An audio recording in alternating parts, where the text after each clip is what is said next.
I hope. One more time? Okay.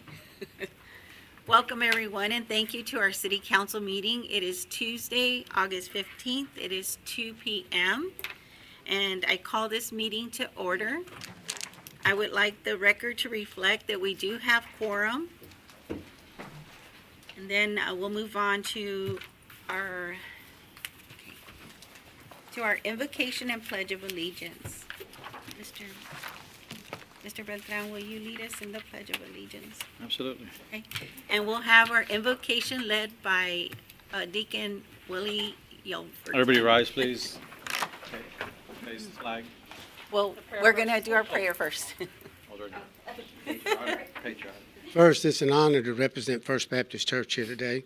Mayor, council, staff, we appreciate this opportunity to serve. If y'all join me, let's go to the Lord, please. Father, we come to you with grateful hearts, Lord, that you allow us to know you as our Lord and Savior. Father, we seek wisdom, discernment, understanding for this council today, Lord, as they tend to the business of the city. May you guide their every thought, their every decision.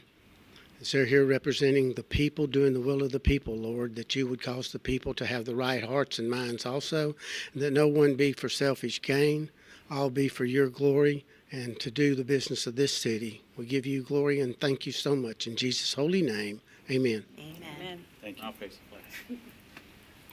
I pledge allegiance to the flag Of the United States of America, and to the republic for which it stands, one nation, under God, indivisible, with liberty and justice for all.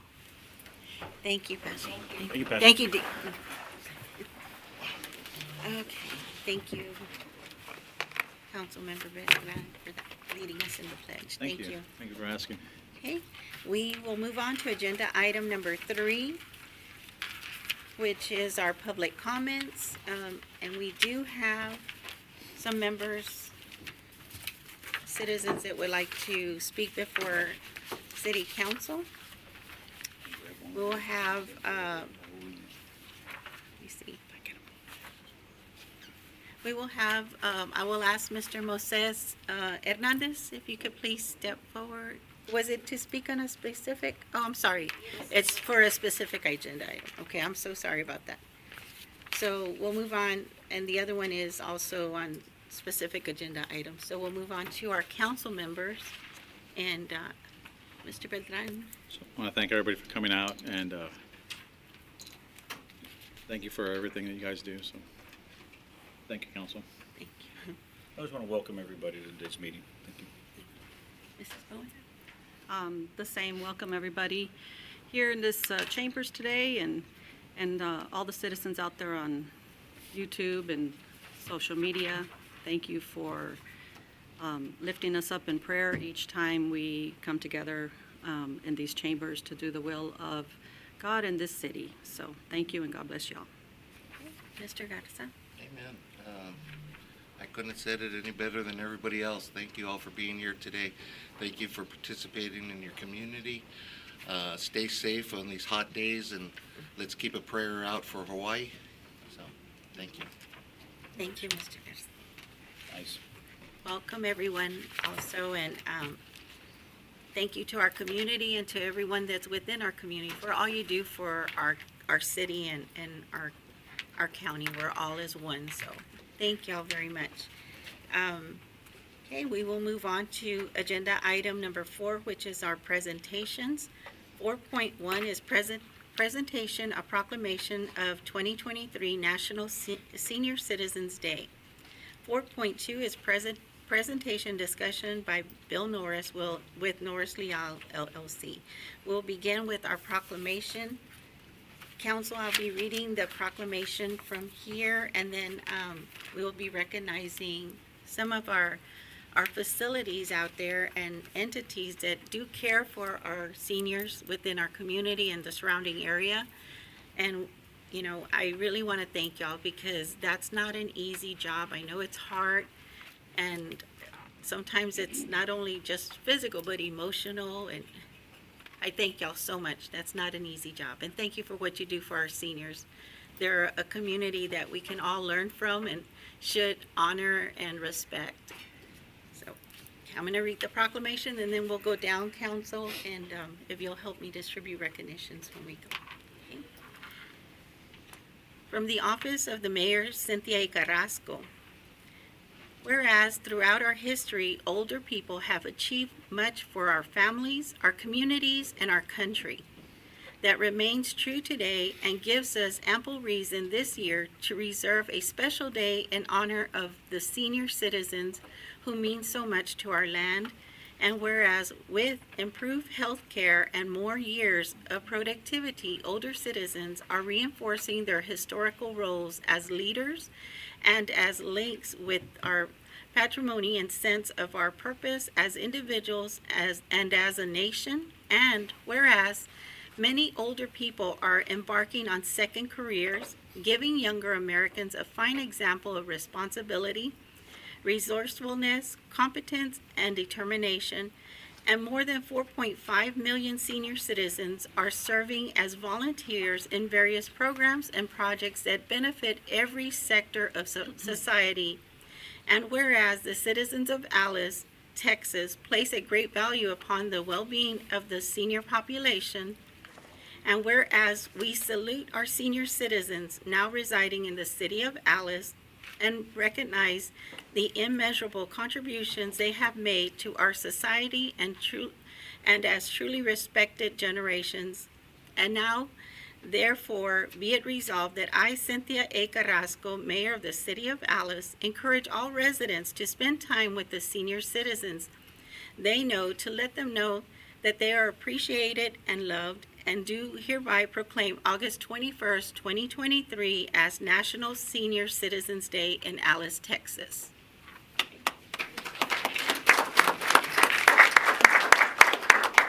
So council, if you'll join me, and we want to recognize and thank all the home health care and facilities and nursing facilities that do service our seniors. Excuse me.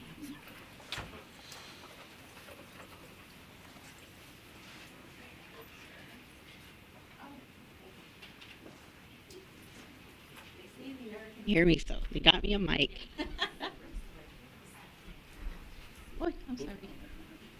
So, council, if you'll help me distribute, I'll call it out if y'all don't mind giving the certificates, it's okay? Come on.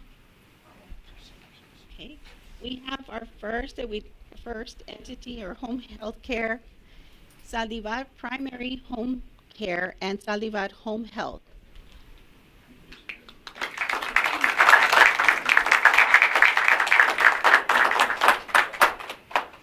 Thank you. Okay.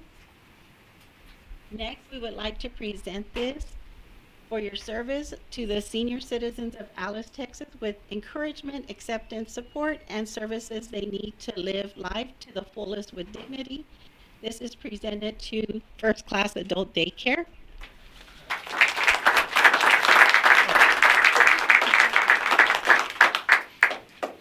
Thank you. Thank you so much. Come on, August. Okay. Here. Huh? Okay. I want to. Hey, they're fighting.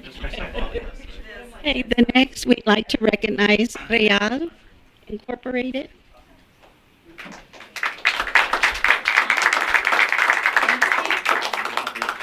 See, it frees me up to give a hug.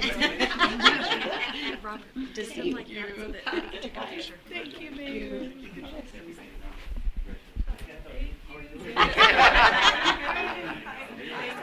Congratulations. Thank you.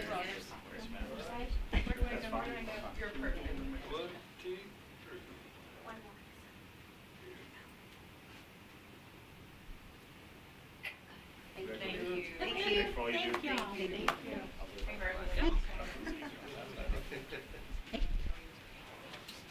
Next. Did that cousin? Oh, I know this cousin. Next, we would like to present our recognition and thanks to Mikasa Home Health Service.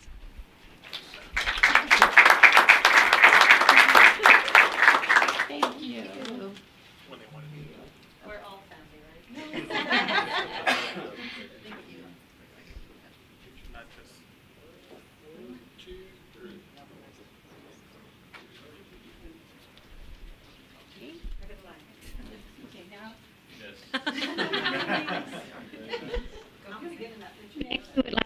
recognize the premiere of Alice.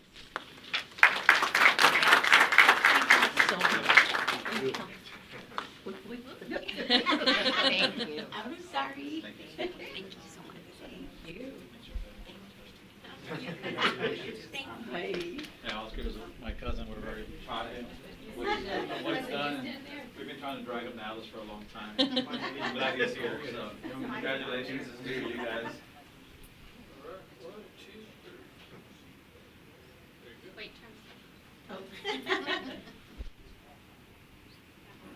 Thank you, guys. Thank you. It's the last one. Okay, and then next is, and I hope I say it right, Anita, don't get mad at me. Gracia Hospice? That's okay.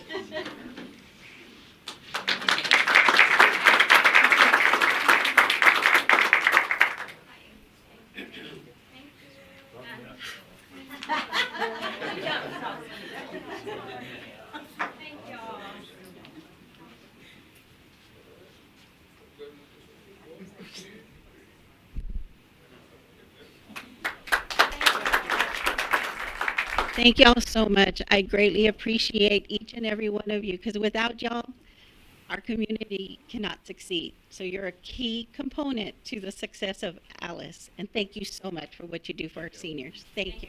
Thank you so much. Did you want to take a picture? No. You know what, let's do it. Can we do a group picture with y'all, man? With all of them? Yes. Come on. We'll stand further back. Yeah, should you go there?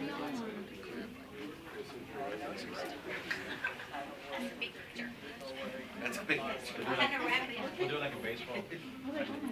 Take a knee. Take a knee. I'm not taking a knee because then I can't get back up. The taller ones to the back. We're talking tall girls.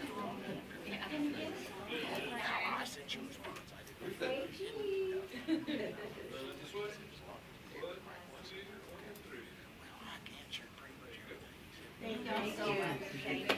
Thank you.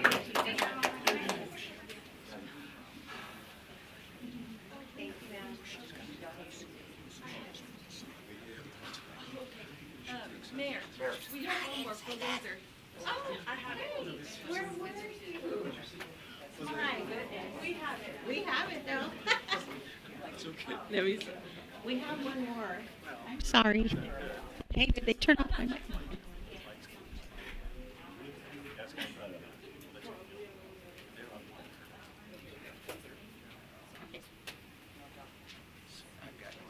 We have another one, and I apologize for that. That's okay, that's okay. We have one for Windsor Nursing and Rehabilitation Center of Alice. Thank you, sir.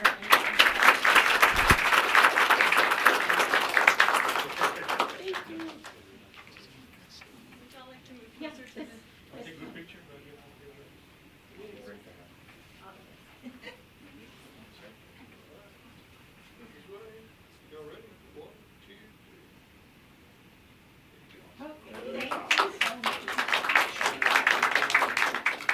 That's a copy of the proclamation in there. Thank you. I was like, thank you so much. Thank y'all. Thank you. Appreciate it. God bless.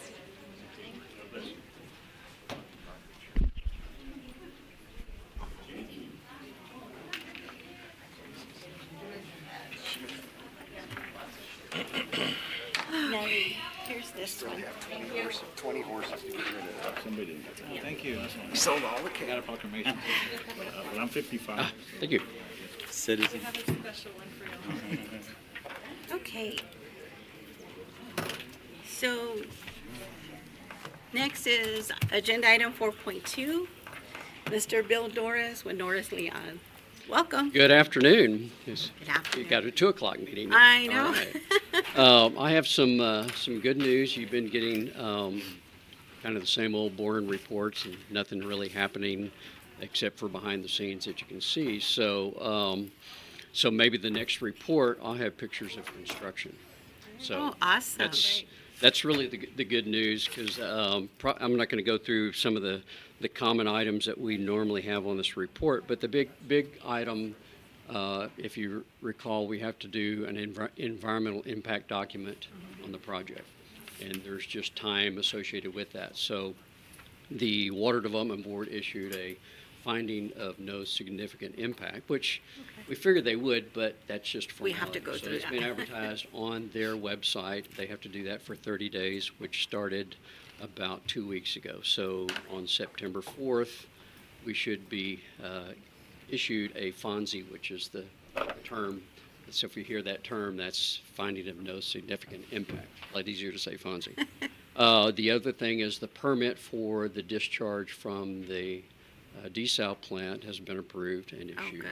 So those are the two long lead time items that don't allow us to do anything until we receive those. So it appears that Seven Seas will probably break ground at the first part of October, maybe the end of September, which when talking to Michael about maybe doing a groundbreaking for that, because we've waited a long time to get to this point. Sure. And so I think it's important to and get that done. And they still, even it's October 1, the schedule shows that they will be probably starting up at the end of March of next year, Okay. which is, we've got to catch up to them from the city standpoint. We do have a well, but we have to put the electrical and a pump into the existing well, and then we have to bid the second well. So what's important is get some water to start up on a slower basis, and then the second well will catch up to that.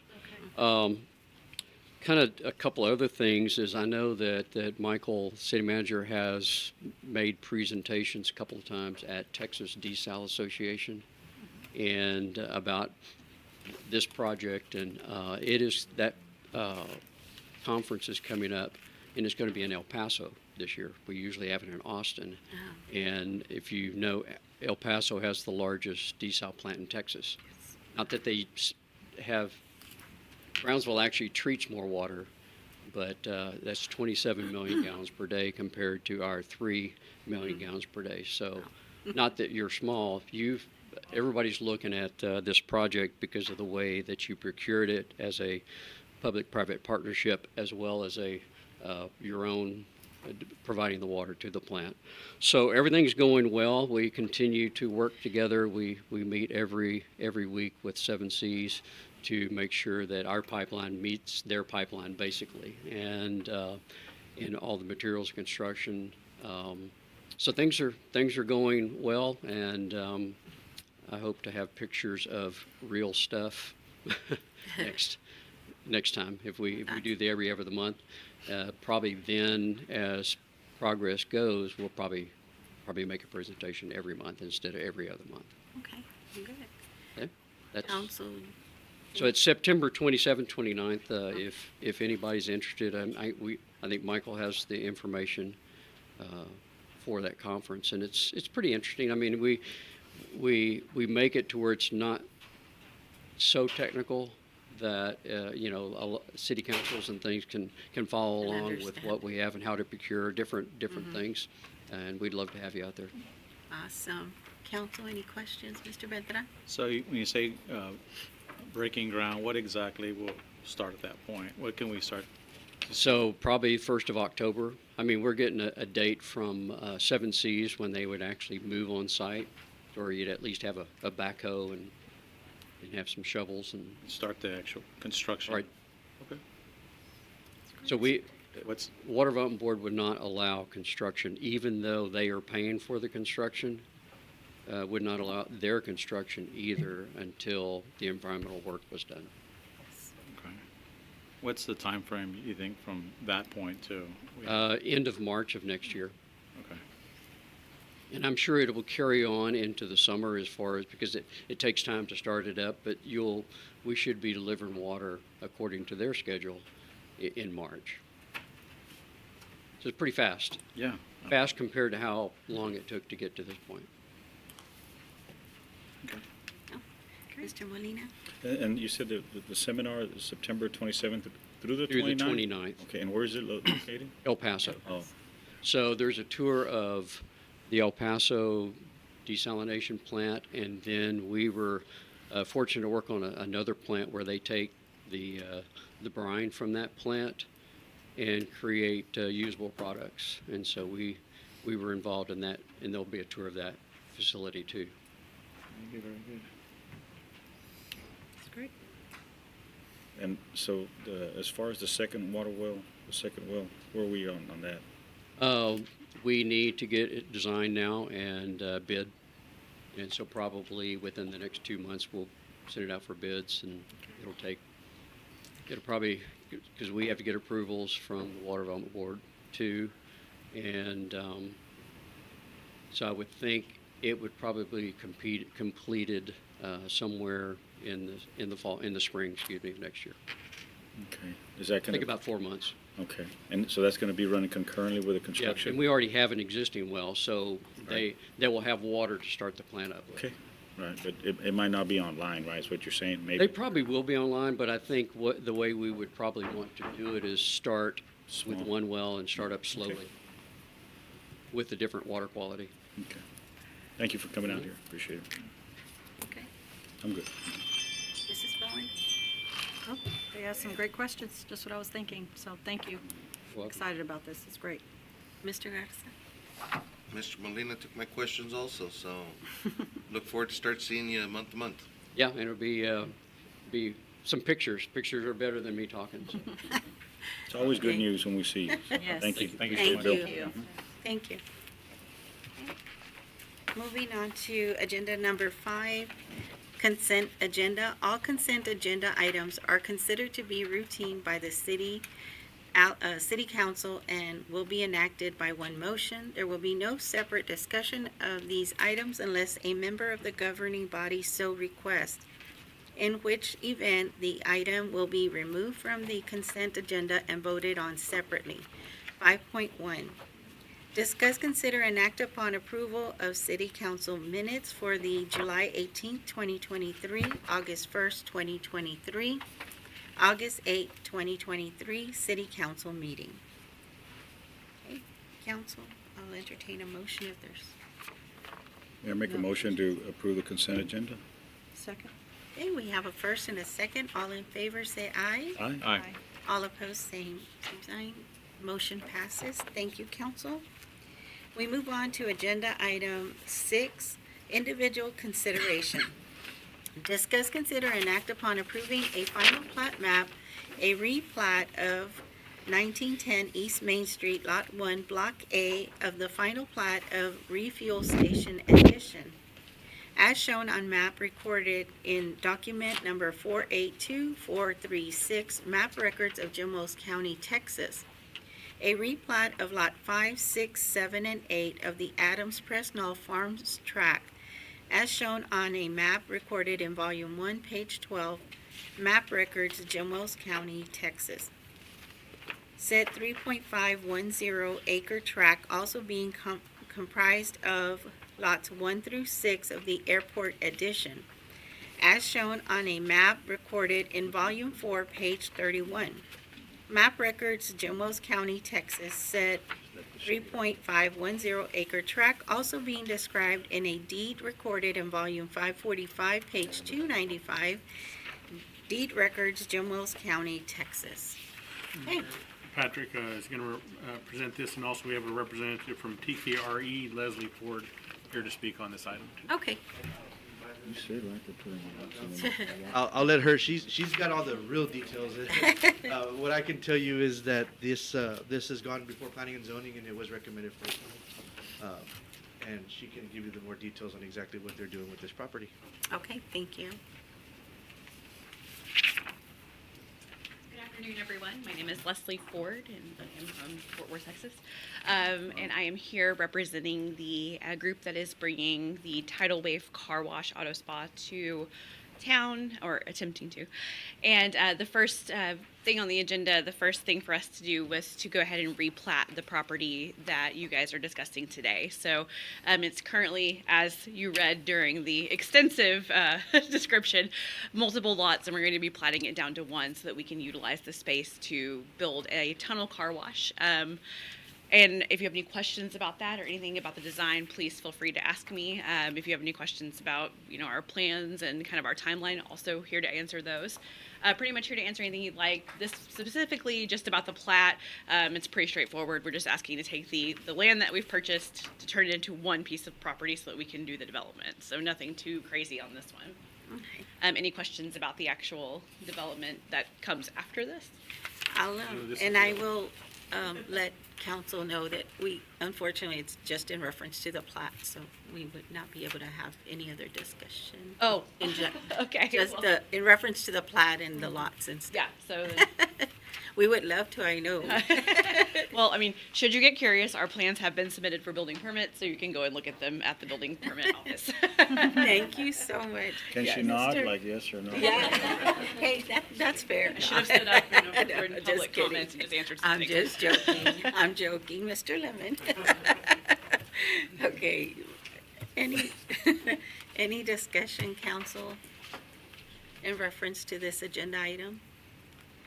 Mr. Beltran?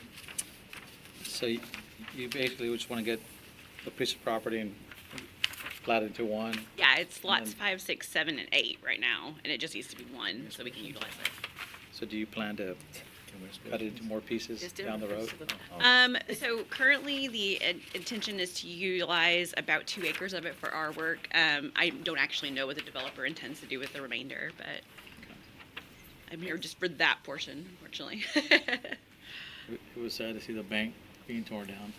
I've heard it's a nice building. Yeah. It was beautiful. I know. Yeah, it was, Such a beautiful, yeah. but anyway, that's besides the point, yeah. That's And we didn't do the demos. Miss- We didn't take your building down. I can repurpose the safe if you need to put it Oh, somewhere. well, I have no control, so it was actually the demolition was under the agreement with the seller. So Just kidding. whoever was the original owner, contact them. You might be able to get it from them.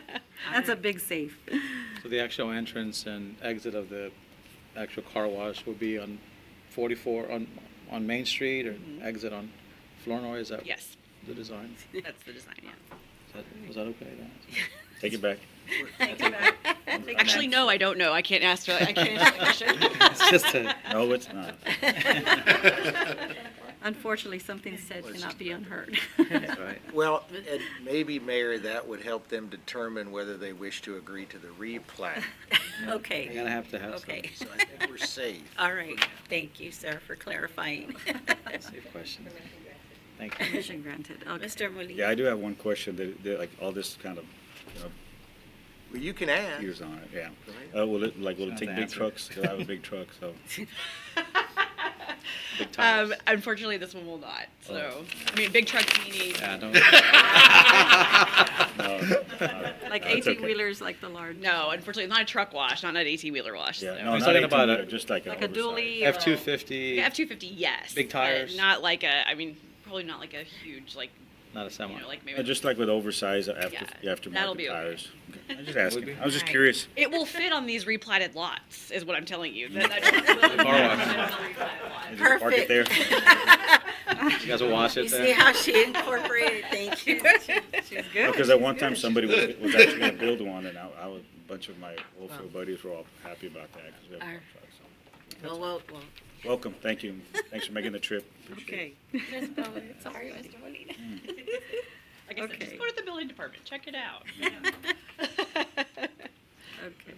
So this is 2 lots into 1, right? Correct? It's actually 4 lots. 4 lots Yeah. into, 5, 6, 7, and 8. there it is, yeah. Yeah. And all corners were located. Looks good. No encroachments. Where are the other ones? What's that? Where are the other lots? There's only Okay, a, I think we're okay. two. Thank you. All right, thank you guys. Mr. Garza? Maybe it is. We're going from 4 commercial lots to 1 commercial lot? All right. That is, Okay. Okay. So if no further discussion in reference to this agenda item, I'll entertain a motion at this time. Council?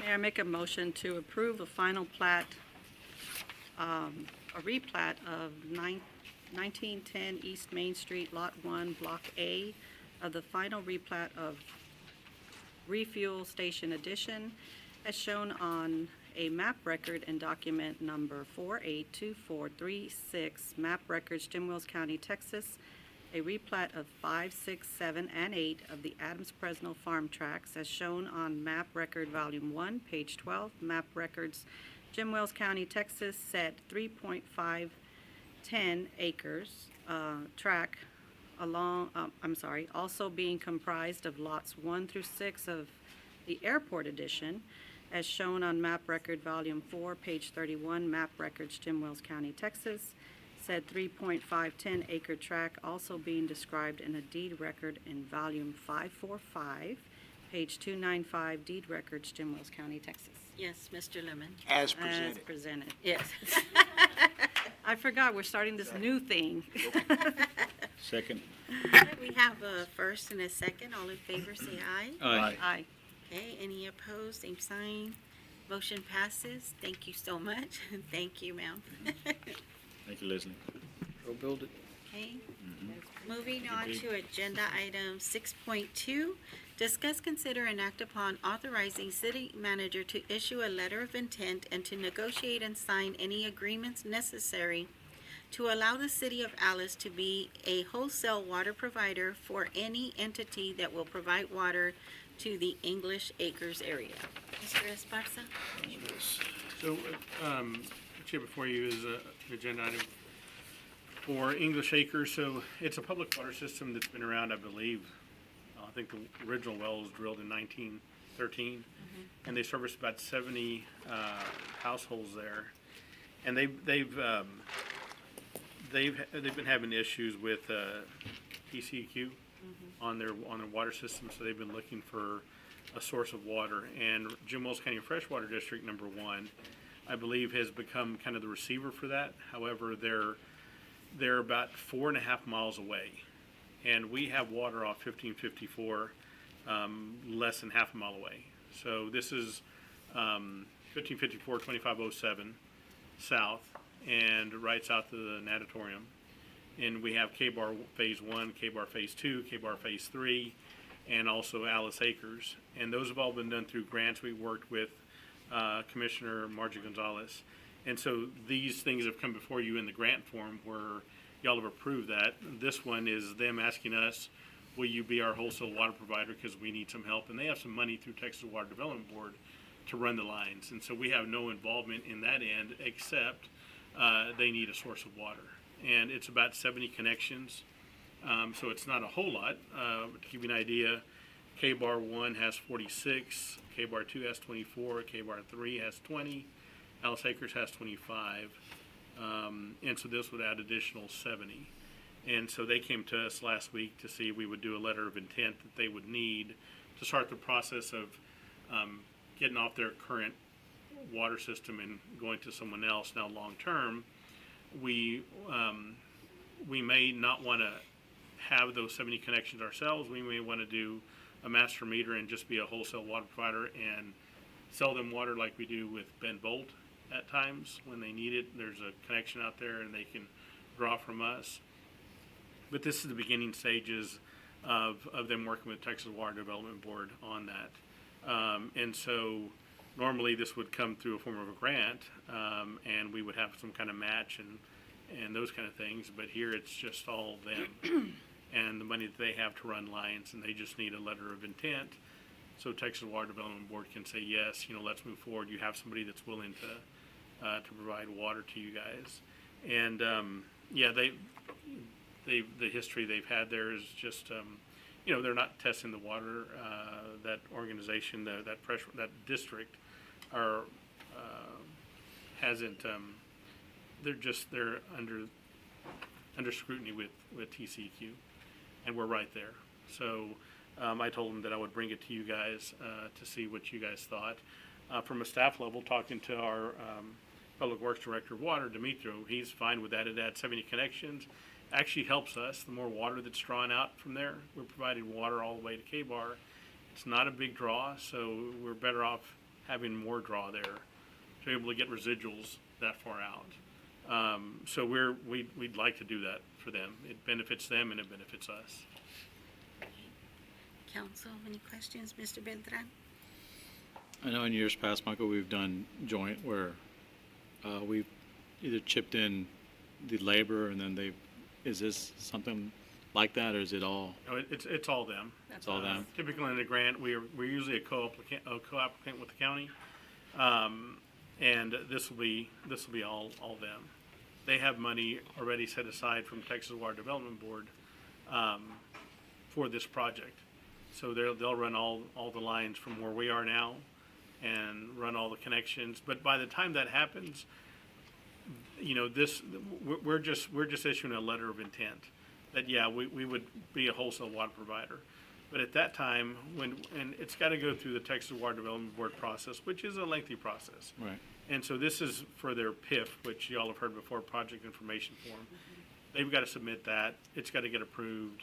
Then they got to follow some more channels. And like our water project, it takes some time with TWDB. But they're working with the same people that we work with. So, you know, they know our system. And for us, you know, that they've asked us before, we would service that. But, you know, we're not going to spend the $1 million to run water somewhere that's outside the city limits. You know, if somebody's going to have a grant like this is now, Right. sure, we'll consider it now. And that's why, for them, they need something to move forward. And if not, you know, they're going to try to move forward, but with Jim Wells County Freshwater District number 1, and they don't have the money to run 4 miles of water line and all the connections. But about half a mile or so makes life a lot easier for them. So what would be our involvement in this? Our involvement is right now, our involvement is saying that we will be their wholesale water provider. Long term, we would probably stay with that same, or we'll provide them water. Long term, we would probably stay that same system where we would want to meter all the water that goes out and have a minimum, a take or pay, and provide them water out there instead of having the individual customers. We'll let whatever it's going to become. A district. Now, the reason this is, we had the agenda item this way is for any entity that will provide water to English Acres. We're not sure, and they're not sure what the entity is going to be. Is it going to be Jim Wells County Freshwater District, since they're in receivership? They don't know. Or is it going to be another organization, or is it still going to be English Acres? It's going to be somewhere out there, so we wanted to have a letter of intent for the English Acres area. And so moving forward, I would say, you know, 6 to 8 months down the road, we'll probably have a better idea of what the relationship's going to be. But for us, we would probably just want to stay as a wholesale water provider and not own the lines in that area. Like we do right now, we own the lines in K-Bar. We'd rather not been in that situation. The grant did that, you know, when we approved that. So, you know, we have all these lines out there. Here it'll be 1 meter, and we can just do a minimum take or pay. Be a lot easier on us too on that. Okay, sounds good. Selling water, right? Sell it. Good. Thank you. Mrs. Cohen? So, it's just the water, we're not doing any trash or anything else out there, right? No, just water. And they're doing the construction, the whole deal. Well, yeah, and we're not even at that point. This is Right. just something that says, yeah, it's a letter of intent Letter that's of necessary for Selling water. any of that, anything that they would want after that, you know, we would look back, we'd bring it back to you all. Okay, Also, because we're gonna have to decide how we wanna move forward later on. Individual connections that we own, or just 1 meter. gotcha. And, so that'll come later. Okay, well, thank you, Michael. Appreciate that. Thank you, Mayor. Mr. Garza? The area in question, it's towards the west side of town, right? The K-Bar area and all that. And we would just be providing water? We wouldn't do anything with sewage? Or they'd be all themselves on the sewage? And assuming the lines that they connect into, are these the lines that new infrastructure we made when we built the multi-use complex out there? No, the lines that they're connected to are lines that were put in through a grant, through several grants, with the county on K-Bar 1, K-Bar 2, and Alice Acres. Yeah, because we already had water out that way. This is just extension from 1554. Gotcha. But it would be good to see that west side grow, I guess, right? All right. Well, No, for us, that's- we do need, I mean, it's better for us to have more draw when we're further out than, you know, when we had K-Bar 1 and there's 40 connections. And, you know, you've got to get the residuals out there. And so at times we have to flush to do that. And so the more we have out there, the better off we are as far as draw. It's better for our system when we do that. Are we still flushing the gnat? Demetrio? Okay, yeah, you can answer it later. I'm just curious. Yeah. Well, it's kind of outside of the agenda. Yeah, the more draw, you're right. But I want, I was talking about the draw. I was gonna ask you, I know we've talked about it before when we had those lines and connecting and stuff and we're having to do the flushing and you had said something about we needed to have it looped and to help with that. Okay. Mr. Molina had a question. Yes, sir. I don't know if it's related to the agenda, but we're talking about the draw on the English Acres, now that we're gonna be looking into this as far as supplying wholesale water to them. Are we still having a backwash over there, or flush out the muck? No, not as much, almost nothing, because we added that chlorinator station out there. Okay. That's assisting with the disinfection residual in that area. So one of the things that we did on, that will help with this also, so we made it a point to require a chlorinating station out on 1554 because it is the furthest place that we have for city waters going. And we got some pushback from the engineer because, you know, it costs money to do that. But, for us, it makes sense to have a chlorinating station so you can have the right residuals. And so for the last, it was K-Bar 3 and Alice Acres, right? Correct. We got that done, and so now we have a chlorinating station, so it does help a lot. Nice. To balance kind of our system as far as the levels of chlorine that we're gonna have throughout our entire system. Great. Okay, that's all I have.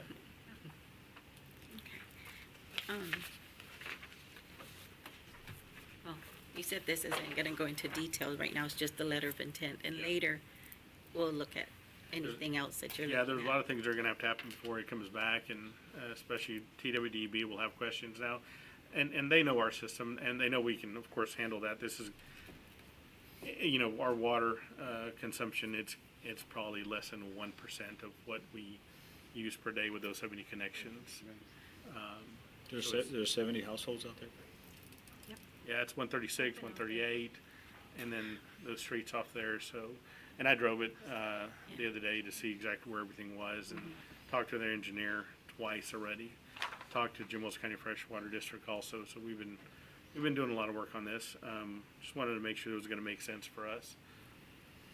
And I know that they have a need there for water, the residents that are in there. So, Sell water. Right. Thank you. Hey, Demetrio, sorry about that. Thank you. So if no further discussion or questions on 6.2, I'll entertain a motion at this time. I make a motion to authorize it as stated. Second. Okay, we have a first and a second. All in favor say aye. Aye. Aye. Okay, all opposed, same sign. Motion carries. Thank you. We move on to 6.3. Hold a public hearing to discuss, consider, and act upon adopting an ordinance to rezone 8.077 acre tract being out of Farm Block 153, Alice Farm Blocks, from a no district to B2 business district as shown in the plat recorded in Volume 1, pages 62, map records, Jim Wells County, Texas, said 8.077 acres tract being out of a 9.05 acre tract consisting of two tracts known as Farm Blocks 153G and 153H, being described in deed recorded in Volume 143, pages 223 to 225. Deed records, Jim Wells County, Texas, further described as Exhibit A, survey legal description of property. Mr. Esparza. Patrick Thomas is going to introduce this item. Also, this went to the planning and zoning last week. This last week. And this has been before you guys, once already was tabled, right? This one was tabled probably 3 times, maybe Yeah. 2 or 3 times. This is the property which was formerly known as Salazar Elementary. It's 8 acres, a little bit over 8 acres. Did go before the Planning and Zoning Commission, and was recommended to not approve. And Mayor, I think you need to open up the public hearing. Oh, forgot about that. Okay, this is holding a public hearing, so I will open up the public hearing. It is 2:46 PM. So anyone wishing to step forward and speak in reference to this agenda item is welcome to step forward at this time. And while you're waiting for somebody to step up, I'll elaborate a little bit more on this, Mayor. The Planning and Zoning Commission did meet with the property owner. His intent with the property is to use it for a couple different options, and the zoning that he was requesting, or the format that he's requesting the zone to rezone the entire 8 acres, a little over 8 acres, didn't really sit well with the Planning and Zoning Commission. So they give him some instructions. He's going to be back to represent it in a different format, and they'll reconsider it then. But until then, they recommend to not approve it. And one thing to note that the planning and zoning talked about also is, on the form, I mean, they're saying from a no zoning to a B1 or B, what did they have? They're asking to go to a B2. Yeah, so B2? he's correct. But so this property had no zoning, it was a school. But for technical purposes, property that comes into the city comes in at the most restrictive zoning, which is R1. So it's not accurate to say it has no zoning. It's going to be an R1 for all intents and purposes, and schools are, of course, are allowed in R1. And so that's something that was brought up at the planning and zoning also. Our property owner didn't know that, so that's something that he did walk away learning, is that he does currently have a zone which would be an R1.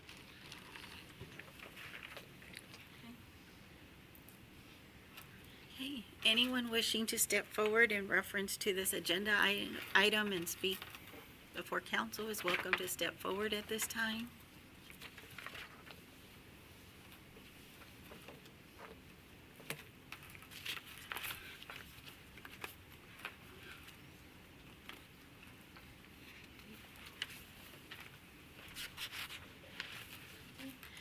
Seeing no one wishing to step forward and speak on this agenda item, sorry.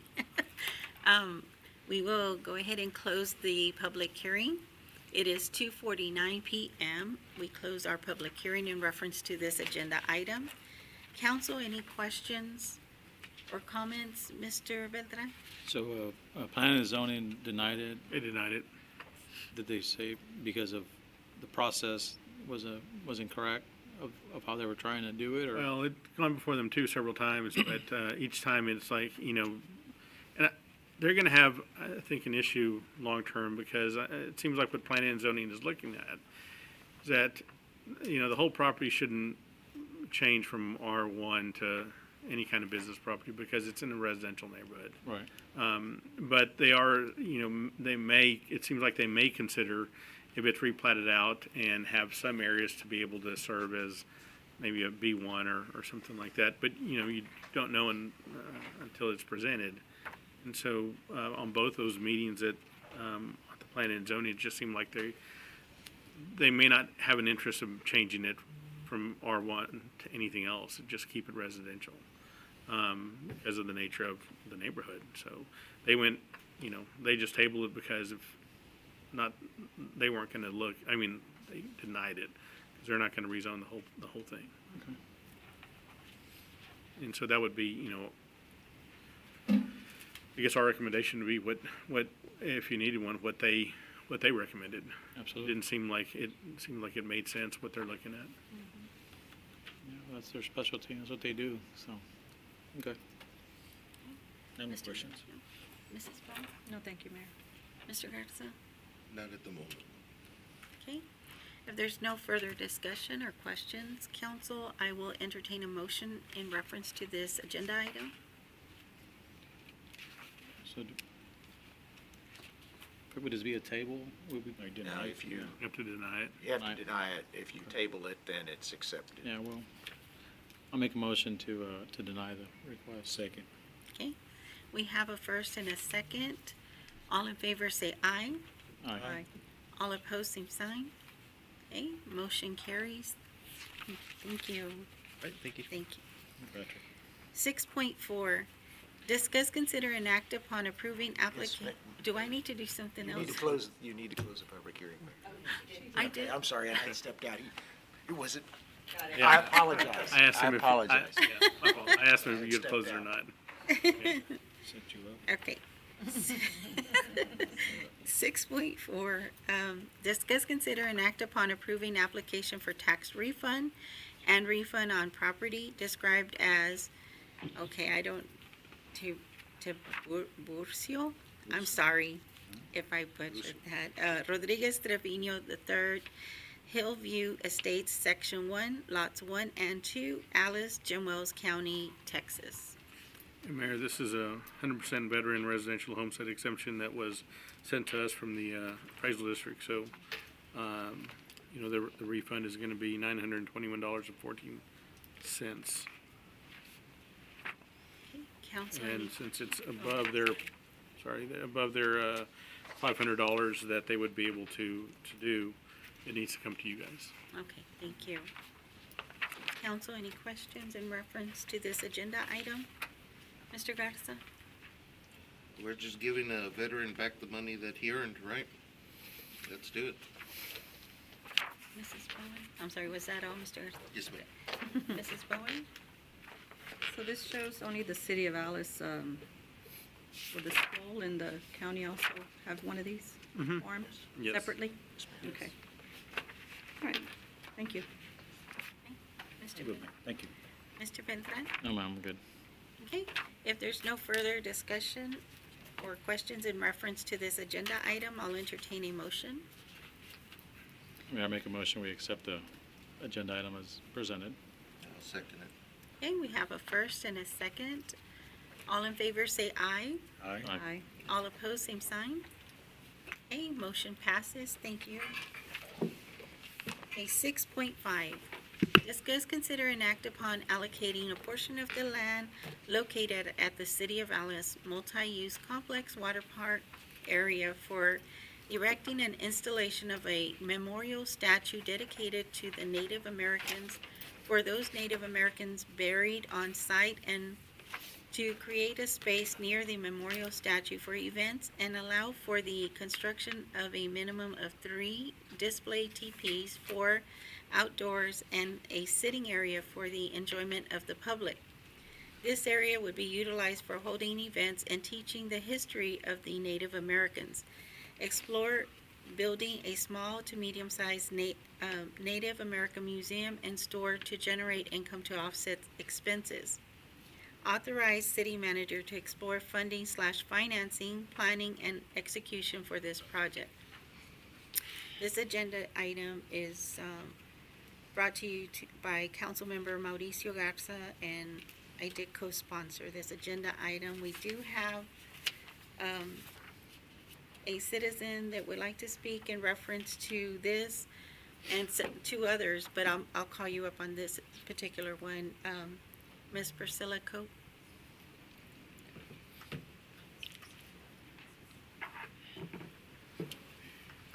Thank you. Welcome. Good afternoon, Mayor, council members, city manager, Mr. Esparza, and staff.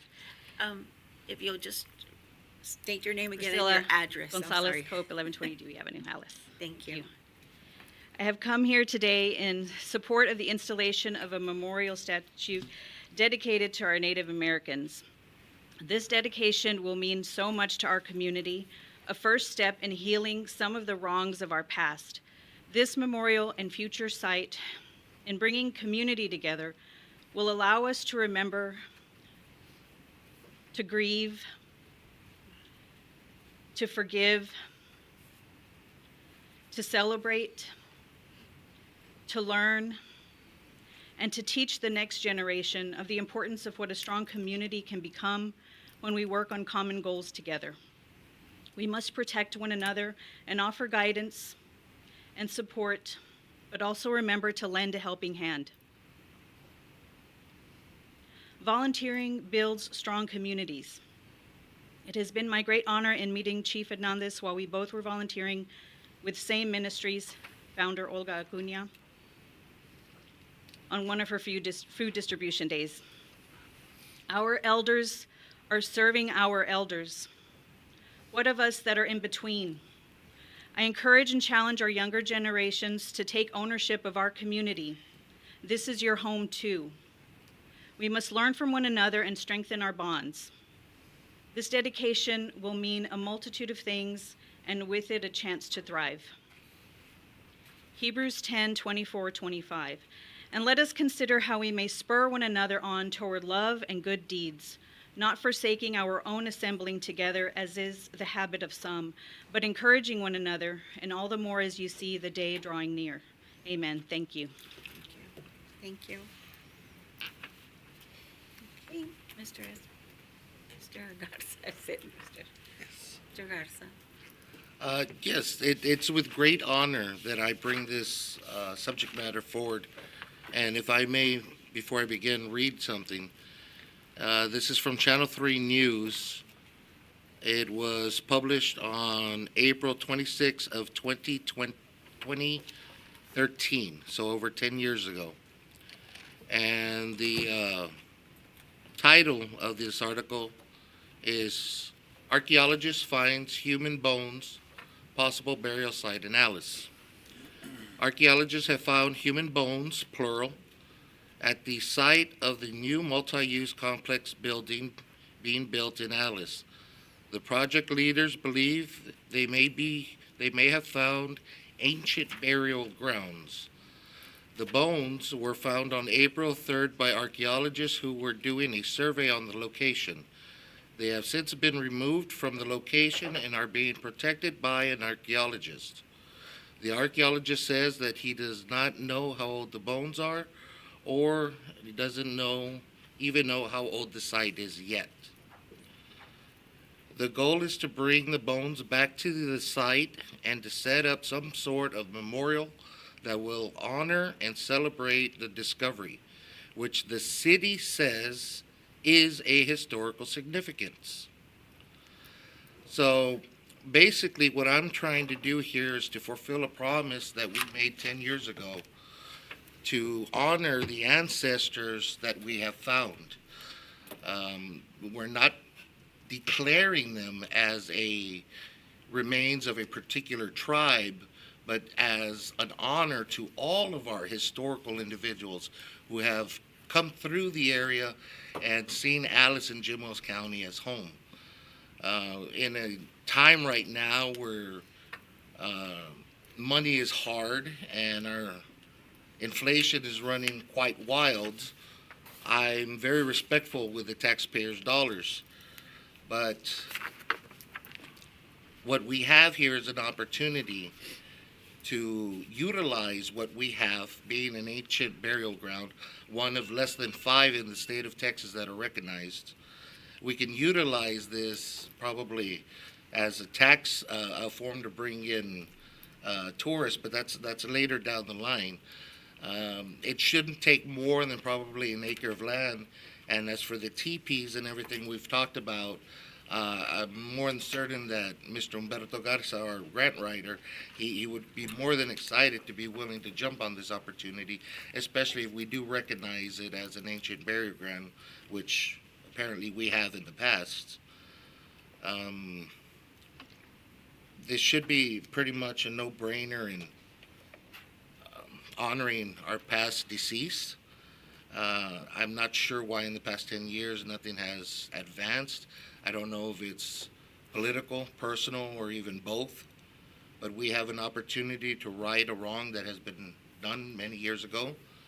It should not cost the taxpayers any money, if anything, as long as we do this smart. We've been able to have roads and sidewalks that have been fixed here in Alice using grant money. There would be no reason why we couldn't use that same kind of energy to find monies to put small teepees and a statue, which probably would be the most expensive thing besides the base. But also it would be an opportunity to bring home these ancient artifacts and display them out there as well, and be proud of the heritage that has made us who we are in this community, where we are Buena Gente. Council, yes, sir. Mayor, if I could clarify a few things Yes. for Councilmember Garza. And the only reason why I'm doing this is because, this was done, the article, the archaeological report and stuff was done after had been on the council. However, the remains were discovered while we were initiating site prep and construction that were out there. And so that was an issue that we stepped into, and then we weren't there anymore. However, the city manager at the time retained me as legal counsel to deal with a lot of these things, this step process that they were going through. And first, that in regards to the funds is that there's one site out there, and Moses is here, and I appreciate that Moses is here because, he's been a valuable asset in regards to this. But when we were looking at it, that there's one site out there that could be a National Historic Place, and sometimes when I speak about it, I speak about a National Native American Heritage Site, but generally it's the same reference. And that, because there were several sites out there that were checked because there was some concern that potentially this would be a burial area or a grave site, and that they didn't find any indication that this was a Native American burial site where multiple families or bodies were buried in these regards, and they did in fact find remains. But and it was here, and you all aren't necessarily going to have this, but this is part of the archaeological report. I know that Moses has it, and you can hear it at the city, but there is a section of and I would say if that's north, then it's the northeastern corner of the behind the where the multi-use center was actually built. That's the only site out there that potentially could qualify as a national historical place or historical site. And it's kind of like off of, you've got the parking lot, and then you've got a paved road or a street that's there. And so there would be a way potentially access the site. However, in looking at this, there were going to be problems about whether or not you can construct on the site. The process was never taken with the city to have it designated a National Historic Place. Never was. Potentially it could be eligible, but due to changes in the council, changes in city management, and I believe the cost, that it didn't go forward at that time. And again, it was sustainability, what we were going to do and what was going to go out there. And so, that, as far as the site, there it is. It's there in that corner. There were other places that were tested, and they didn't find anything. That is the site that they said potentially could be. And as far as construction or things that you were going to do, it would be a little bit to try to, whether you were going to build on the site or build next to the site. It's just because once you become a National Historic Place, you have certain guidelines and whatnot that you have to follow. And I can't remember what they all are. It's been too long. And then once you are on that registry of National Historic Places, and then in particular through the Bureau of Indian Affairs, the Department of Interior, then you can get particular funding to take care of this type of site. But it's a step process and you have to get to it. And as far as the remains go, my recollection is that the remains were, and they're Apache tribe, but Mescaleros came out and conducted a ceremony to reinter the remains in an appropriate Native American fashion. And the only reason why, and our local tribes are the Lipans, but the only reason why the Mescaleros came out to do it is because they were the federally recognized tribe. And that was one of the checks that had to go off to assist us in having it named a National Historic Place. And pretty much that's all I know, Mr. Garza. But we are talking about a piece of property that we are currently not using. Yes, it's right there. It's right there. behind, and I don't know, I think you all had movies or stuff out there. I think it's there where the little storage area is at, the fenced storage area is behind it. Here, I mean, if they could put this. Well, Mr. Garza provided some video for council to view Okay. on the Yeah, show them. on the burial area or the site. Like drone. Not necessarily. You didn't get the drone? Okay. That's the spot that. It's that one. There's the sidewalk and road. Yeah. And it's, there's the, I believe that's the back of the multi-use. Yeah. There's the slide, the lazy river. And this is an access through, 359, I believe, 1550. or 52. I'm sorry. I know, on the other side. Forgive me. But it is that little section, and there's a dead end right there, but. And you say that the remains were interred out here, but do we know where? Well, it's locked off in that, It is fenced off. that fenced off So area. that little spot. Moses could show you. Okay. Or the that was- T-poster. Yeah, he could show you. That's it for that spot. I think so. Just to kind of, There's the drone one. That's what I was looking at.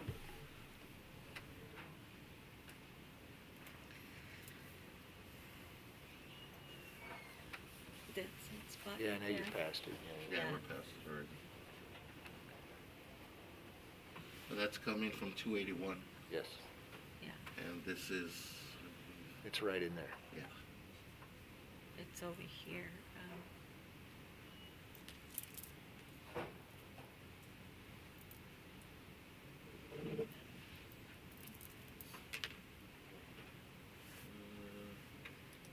There's the dump. Yeah, so I guess it But would be- that's, yeah, but that's showing, yeah.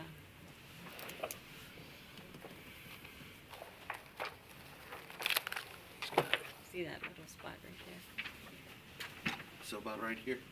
there? Yeah, It's, right there. Thank you. And Mr. Garza, it's highlighted green on the, Oh, yeah, forgive me. Yeah, That, in that whole area, the Lattice Creek 41JW33 is the area that they dug around to see if there was anything else, because that's where, the area where they found the bones there. And then they dug at those other areas, 5, 1, 2, 3, a total of 5. They had mentioned also that they had recovered some arrowheads and other memorabilia. Do we know what happened to that memorabilia, or? no idea. I would say the city probably, and I'm just guessing, the city probably allowed the archaeologists to keep it. I don't know. Do you know, Moses? With the arrowheads and the scrapers that they found, did they leave that with the archaeologists? Or I they? think some of it is the archaeologist's office, I guess, or collection. And the majority of the stuff, they reburied it back when they did the reburial.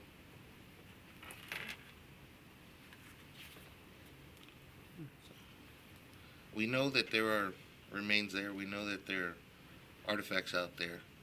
I would just hope that we'd be responsible enough to recognize it. Mr. Garza, that's, That, and I pray that you all would see the benefits for it. Can I say something? I um, think it's my turn. it's on the next agenda. You wrote 6.6. Did you mean to speak on both, or was that your, because you put 6.6. I'm sorry. So, it's up, It would be up to you. it's up to council if you would wish to allow him to speak in reference to this agenda item. Council, any objections to allowing Mr. Hernandez to speak in reference to this agenda item? Yeah, I don't have a problem. You can talk. I could never object to a citizen speaking. Mr. Hernandez, and if you'll introduce yourself and address, please. My address? And, yeah. My address, no. My wife is just jealous woman. My name is Monseis Moses Hernandez, and I'm here a citizen from the Gene Wells County area for 62 years. That's my age. I don't know if I look 62 or not, but I'm 62 anyway. I'm here regardless of, I appreciate the councilman giving me the opportunity to come and speak to you gentlemen. It's been quite a while that I hadn't been here. Not that I didn't want to come, but I think we need to wait for the right time, for the right moment to speak up and stand up. In memory of our ancestors, I know that you guys said a little bit here and there, and I understand that, and I appreciate that. This is a historical burial site that was found here in Alice 10 years ago. In the early 1550s ADs through the 20th century, this was a western frontier back then. Our indigenous people roamed this area before any other race or culture existed. We are the true Americans in this American continent. The Apaches and several other indigenous cultures occupied this region in the past. The Lipan, also called Lipanitos by the Spaniards, were one of the tribes that made their home along the banks, upstreams, and along the Rio Grande River, better known as the Big People of the Big Water. They developed a civilization life on hunting and agriculture as an economic base in those years. I, Moises Hernandez, called in the Indian world Little Big Man. I am a Lipan Apache descendant and principal chief of the Apache Council of the State of Texas organization. I claim to be the co-founder of this indigenous burial site on the west side of town. I am committed to restore honor, dignity, respect to thousands of American Indian souls whose remains have been wrongfully seized and removed from their final resting place, both locally and throughout the Americas. I humbly ask that the City Council supports our effort in bringing a piece of history and dedicate a memorial monument to continue the teaching and memory of our ancestors alive and well in the city of Alice in Jim Wells County. Like I told you, I'm the principal chief of the Apache Council of the State of Texas organization. I am responsible for 5 regions in the state. The state of Texas is divided into 5 regions within the Apache Council. I am responsible for north, south, west, east, and central region of the state.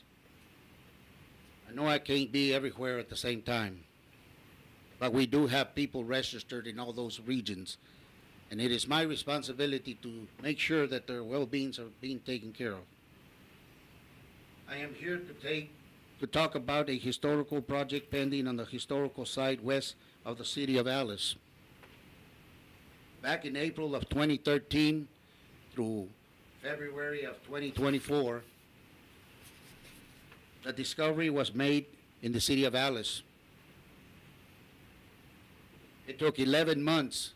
I waited 11 months for this research to take place. It's a long time. And from 2013 to 2023, it's 10 years that have gone by and we haven't done anything about it.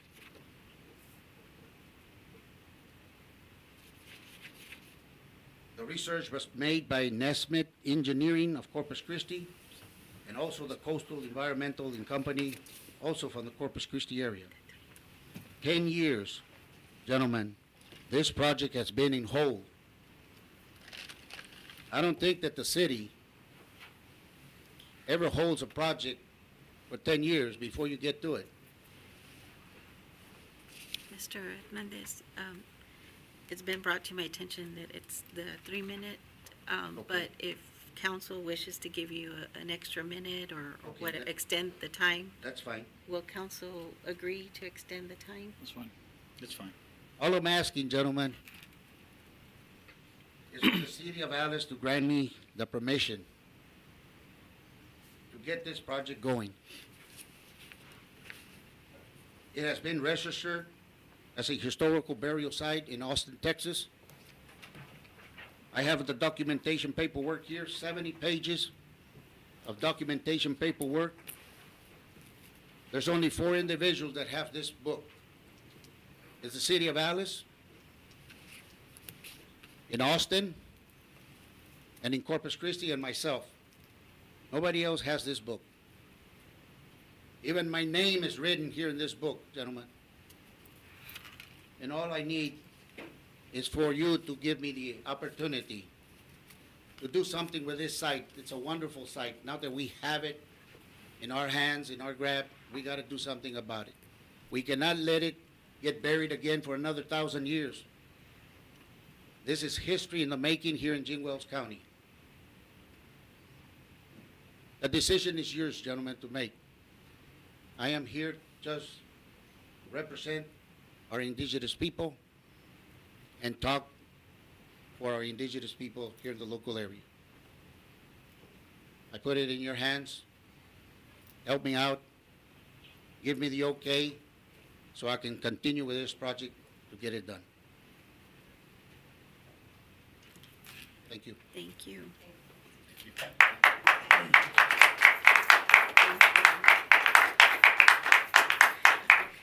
And if I may also, just as a reminder, it is going to be a multicultural area. It's to honor all of our Native Americans. And don't let the word museum scare you into thinking that we're going to having to be building a new structure with infrastructure, sewage, water lines, power lines, all that. That could be a dream for later. Right now, what we're looking for is to recognize the area, see if we can get a grant writer to get a couple of teepees out there, a sitting area, a base for a statue and a flag. The most power that we would need is a single light bulb illuminating the statue and the light pole. So we're not asking for a lot. But in the past 10 years, we haven't even been able to put a wooden cross out there. So let's at least do something, please. Council, any questions or discussion? Mr. Beltran? Michael, do we have that book available for us? We can get copies. I've never seen it. You guys, yeah, the archaeological report. Sure. It's hard to make decisions based on I- no I- information, John. I mean, And I understand that council didn't have a This copy is- of the book and hadn't even reviewed it before it got on, and that city manager just got a copy of it yesterday. you just got a copy yesterday? So we've never had a copy, excuse me. Oh, no, I mean, the city got a copy when it was completed. Yeah. 10 years ago, Uh, Yeah, 10 years. Years ago. 10 years ago. And I mean, none of us have seen it. I mean, I don't know anything about the book. It's hard to make any kind of judgment based on zero information from that book. And, the burial site, it's more of a memorial versus a spectacle. It's a place of, where you pay your respects. Sacred ground. And we would need evidence that it is what it is, Indian bones or whatever. I mean, how do we know that? How do we? I'm If sure we're that going to represent something, I want to make sure that we represent exactly what we're saying we're going to represent. Well, I would hope that the Indian group that came in that was officially recognized that reinterred the bones would be a good inclination that we're not. We need documentation that says what it is. I'm not going to do something without proper representation. I don't see myself going on, I want the book, I want to be able to have, without reasonable doubt, it is what it is. I cannot. Let me be out of order here for a second, Mayor. That in these regards is that, there's some things that the city needs to look at, administration we need to look at in regards to the potentiality of National Historical Place, the process again to try to get that set up. You all are at a complete disadvantage. I spoke to you this morning. You hadn't seen this. I'm going to assume Mr. Garza hadn't seen this. I know Mr. Beltran hadn't seen this. I can tell you I saw it 10 years ago, but I picked this copy up this morning and from City Hall. And so you guys are at a complete disadvantage. And so, there's there's some things that you might want to know before you proceed or before you take action on it, at least to be able to read through this so that you could look at some of the legal consequence of what you want to do and what you don't want to do. Because, for instance, if the council decides they want to go ahead and just spend funds, and there are different funds you could spend, whether it could come from the CVB, we need to look to see application, the Convention Visitors Bureau's funds, those rules in those regards, whether we could do it under that, whether it would take funds directly from the city or from your general fund, or whether we would need to try to get state or federal grants in these regards, depending on what you wanted to do. So that's the first thing. The second thing would then tend to come in the legal implications about where you wanted to put it, and if it was going to be a national historical site, what were the parameters that we had to do. You know, we've used the word spectacle, but again, if it is in fact a burial site, which there were remains, and I recall, but possibly of two people that were there, a lady, a female, and a child, I believe. I could be completely incorrect, but I believe that was it. Then you're going to want to see what, if there are certain requirements for this national historical place that we can, what things that we can and cannot do and where they can be placed. We need to look at that, because it could be it's of an expense that you all don't necessarily need to go to the federal government to get money to do it. It could be if you want to put a plaque or a statue, have a green space out there in memory, that you could pay for it potentially out of the CVB, and it would be a draw. And that would be something that I know that Moses has been working on for the last 10 years to try to get some sort of recognition. You don't need to involve the federal government at that point, but later steps you might want to determine application of a national historical place, and you don't want to do anything now that would ruin that or mess that up, because if you do that, if I recall correctly, there is the potentiality of having federal and state funding for things like that. And then maybe it could grow into something larger or those sorts of things. But to answer some of these questions that you have, Mr. Beltran, I would ask that you all table the item so that we can sit and try to get our feet underneath us to find out how you can get those funds. You know, and again, and I'll say this to Moses, not to try to delay it any further, but you guys have been caught, I mean, flat-footed with this. And so it's one of those things that I think that if you all get the information, you'll have a little better understanding of it. And if, our part, I mean, if you give me some direction on how you want to go, I mean, we can, we'll first deliver that to you guys. And then one thing that caught my attention is, and I looked at that yesterday when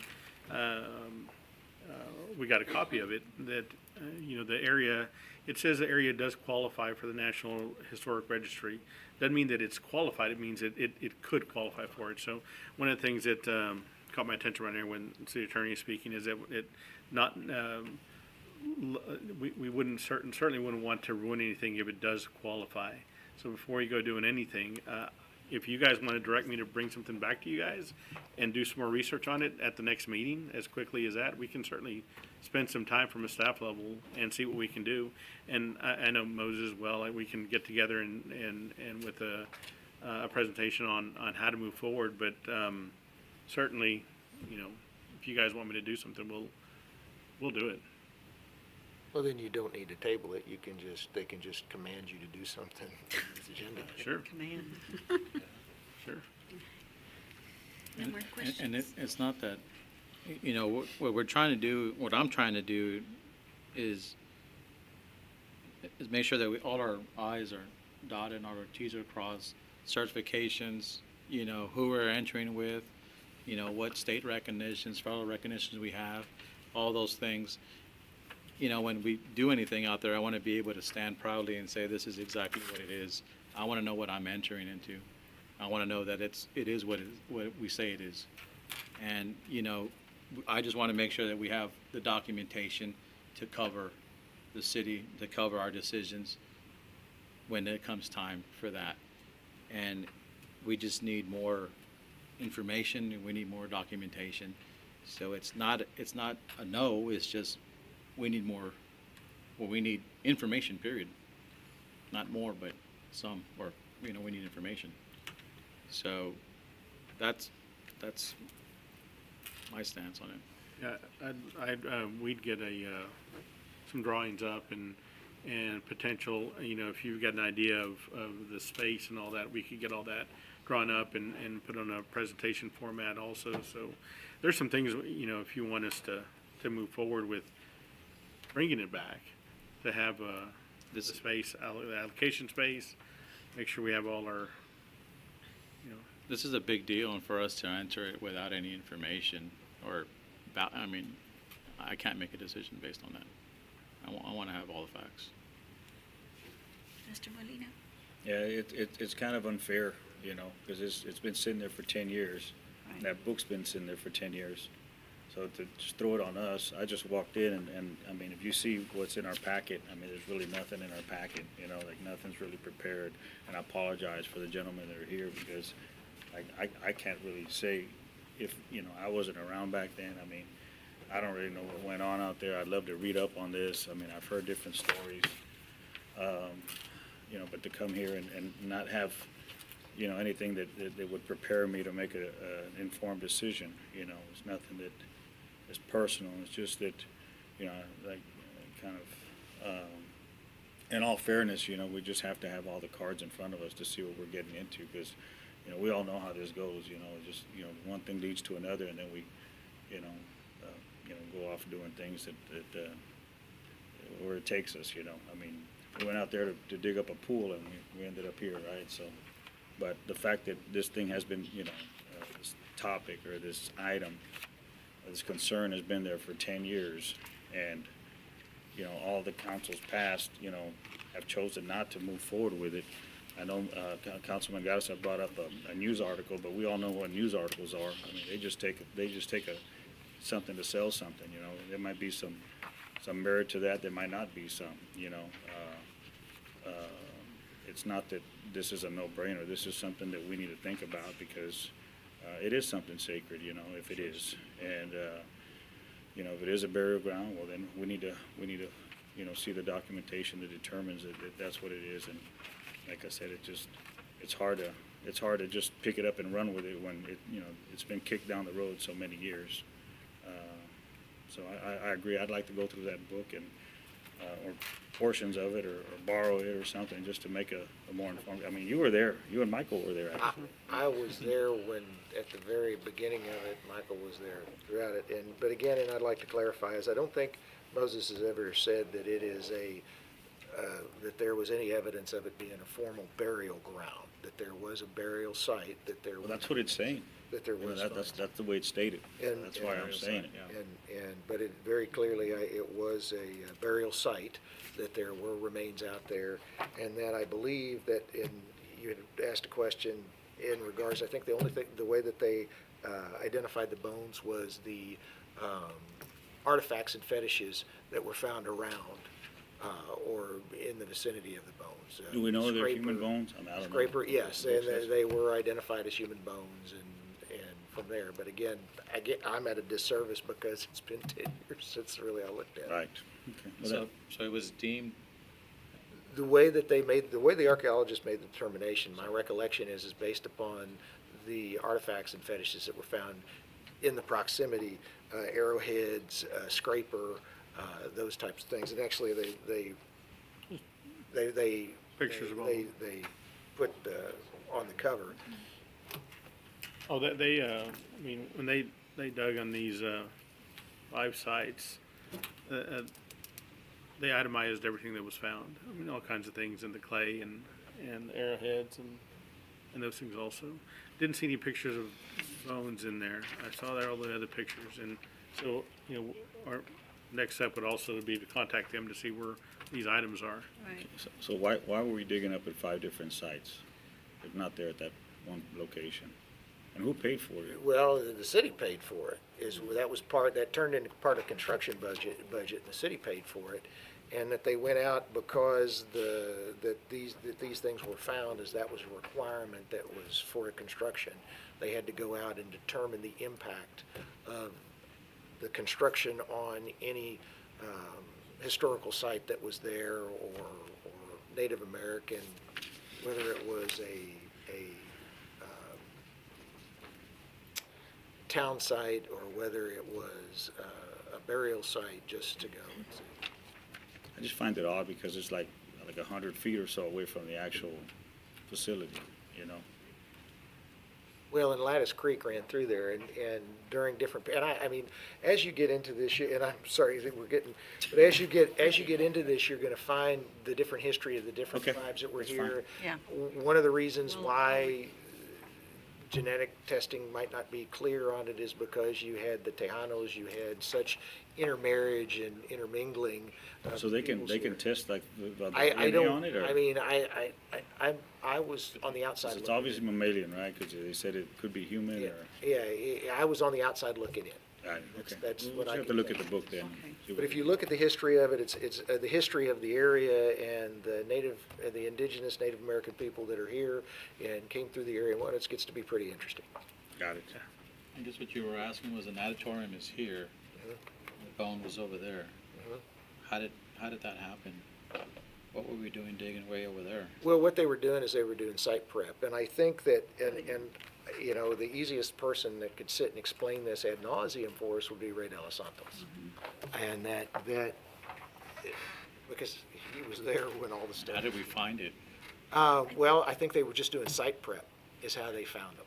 Who found it? They found, and I remember I was still the mayor, I remember I had to give a conference or a press release or Mr. something about it. Mr. Lemon, are we getting off a little bit? We're kind of getting off. the Let's subject. get back Thank into the actual agenda item, because then we can get more into that if you choose to later to bring an agenda item in reference to that.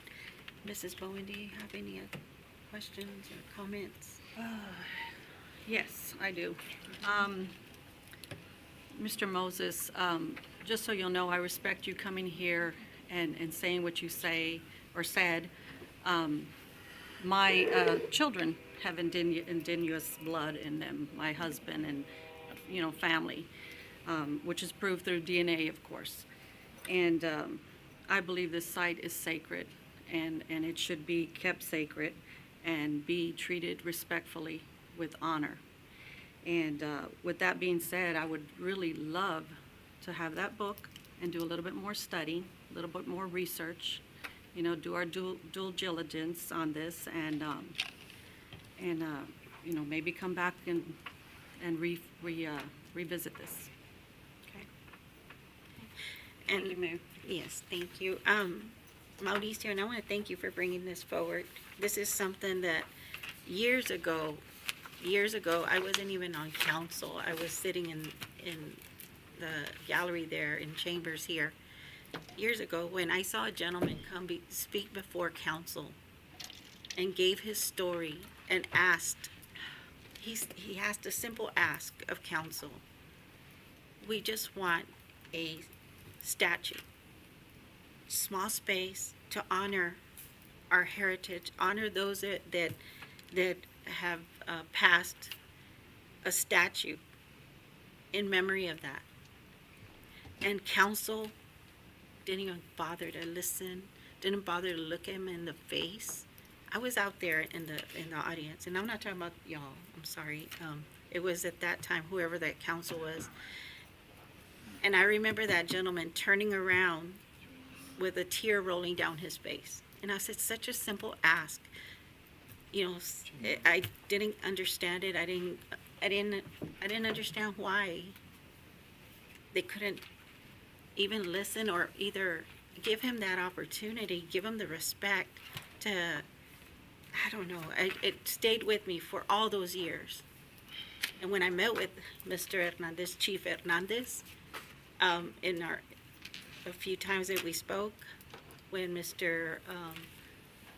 Garza was thinking about this is something that, and I showed you renderings that I did. I call them Mickey Mouse renderings because I don't know how to, and this is way before I had ever met Mr. Hernandez or Mr. Garza had ever spoken about this. And it was just something there to erect that statue, because I remember that gentleman with the tear rolling down his face. I said, a statue, a simple statue, you know what? And then what about the teepees and the area? And I'm not talking about disrespecting that burial site, because I would never do that. I'm talking about teepees off, the statue would be something totally different, a memorial for those Native Americans. Separate would be the teepees where they could come and teach the citizens, the children. Maybe they could do field trips there. They could do cultural art, whatever it is to teach that heritage. We have something unique there. You know, whether it gets designated National Historic so we can get funding from the federal government, I don't know. But erecting a statue, is that gonna, you know, I don't know. We gotta look at those guidelines, I guess, you know. Because we wouldn't want to, if that's the route that council decides to go, to seek federal funding so that that can be erected if they choose so. Or is there anything saying there is a burial site there? I'm not sure if you're disputing or someone's questioning whether it was Native American or not. I wouldn't think that Native American tribe, whoever came to, Mescalero Apaches. the Apaches came, I mean, I just don't understand that. But unless you're seeking federal funding and you're gonna want to have it in the future, you know, dedicated as a National Historic Marker, okay, I get that. But, you know, for it to be brought like as if it's gonna be to never disrespect our Native Americans, never. To erect a memorial monument there, that's all they're asking. Separately, to teach the historic or the history of Native Americans separate over here with the teepees. I thought it would be such a great idea when Mr. Garza brought that and Mr. Hernandez. They can continue that. And then, you know, the museum, no museum, I mean, it was just a mention, and I thought it was a great idea, you know, have whatever have been discovered, or if there's any kind of attire that can be placed in there where the children can learn, and then also generate some kind of, I don't know. But anyhow, that's what this was. The TPs, I know that the audience, the ones in the gallery don't see this, or people at home. This is more or less like a teepee, like 3, at least minimum 3. Mr. Hernandez shared his drawings, his ideas of what that would look like. This would be such a beautiful little space for our children, our elementary schools, to learn about the history. Come take a field trip. I don't see anything wrong with erecting this. I mean, I think it'd be great. It's an attraction. It would be an attraction to our city. No disrespect to our Native Americans, because I also have that in me. I don't know what percentage, I forget, because my son's the one that did the research. But anyhow, I never no disrespect. They're asking for a memorial statue. That's what they're asking for, not a big ask. And no one's saying donate that land. It still would be city property. Mr. Garza, you and I sat and had a conversation, brief conversation, and you said perhaps the other way that could possibly be was a lease or a mutual agreement anyhow. But that's the next, I just think it's not a bad idea. Now, if you don't want to erect a statue right now because you want to make sure that that's preserved for a National Historic federal funding, then that's different. But if you're simply saying because I don't believe that there were Native Americans there or buried, you know, or I don't get that. And no disrespect to anyone, but anyhow, I just feel like if y'all would please consider this, and it's to erect maybe some few teepees, a place where they can perform, and teach history, their heritage. And then the monument, you know, if you want to wait and designate it a National Historic Marker, and wait for those guidelines so that we have federal funding, then that's different. But anyhow, I hope y'all consider it, and you know, I don't think it's a big ask. And it's something that would be good for our community.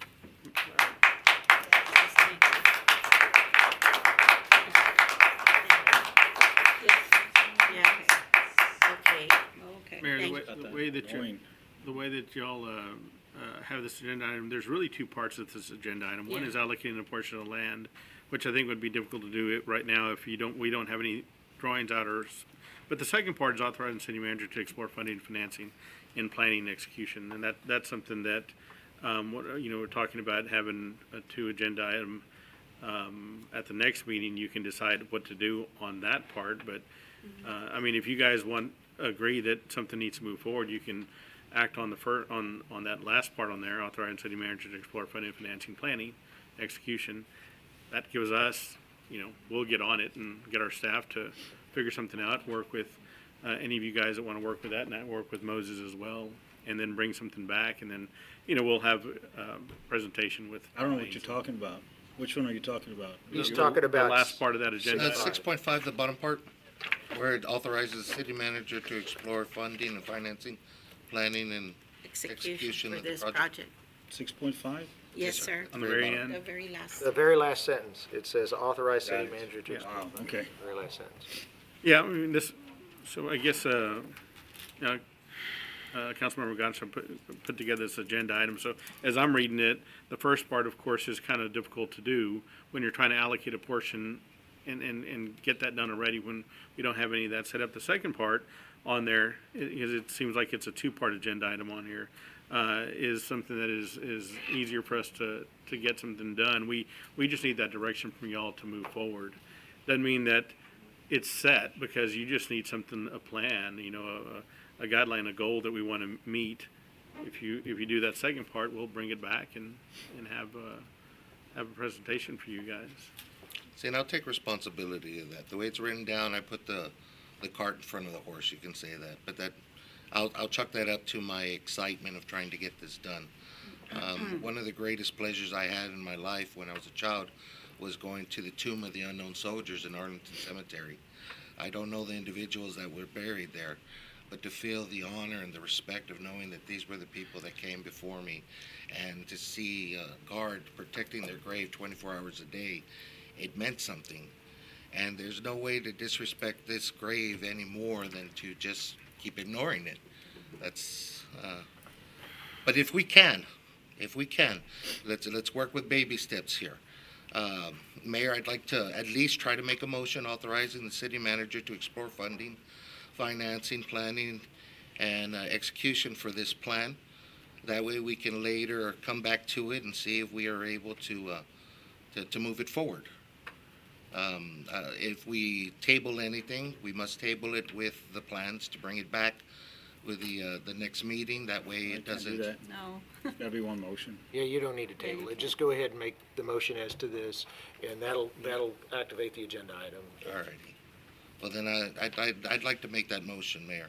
If we can at least start baby steps and give us time to read the books that have been given to us that we haven't been able to read, but to at least at the same time get the ball rolling by authorizing the city manager to explore funding, financing, planning, and execution of this project. Okay, so, I don't know, Ms. Bowen, did you have something before we take a, Yes. because I know you had raised your hand, you wanted to mention something or say something? Well, I just wanted to say, I hope that my statement didn't trigger your comments about disrespect. I mean, I have no intention of making anybody feel that way. Well, I appreciate that. Thank you yes. so much, because it was, I hope it wasn't for that, because I know there are a lot of people in this audience that have a passion for their community and who really care enough to bring stuff forward, and I appreciate that. But it's our job to be good stewards up here of our taxpayers' money, like Mauricio always says and states on almost every meeting, which our taxpayers know that too. But I just feel that I need more information. We need to do our homework on this, and I would like to table it a different way, but we'll just see where it goes from there. okay, so we have a motion currently, council. Anyone, I'll entertain a second if there's anyone that would like to second that motion.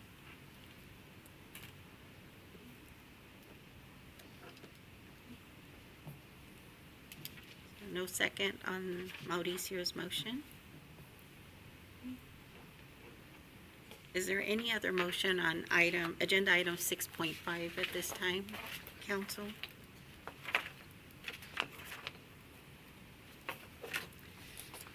That motion died, I'm sorry for lack of a second, but Council, if y'all have any other, another motion in reference to this agenda item, 6.5?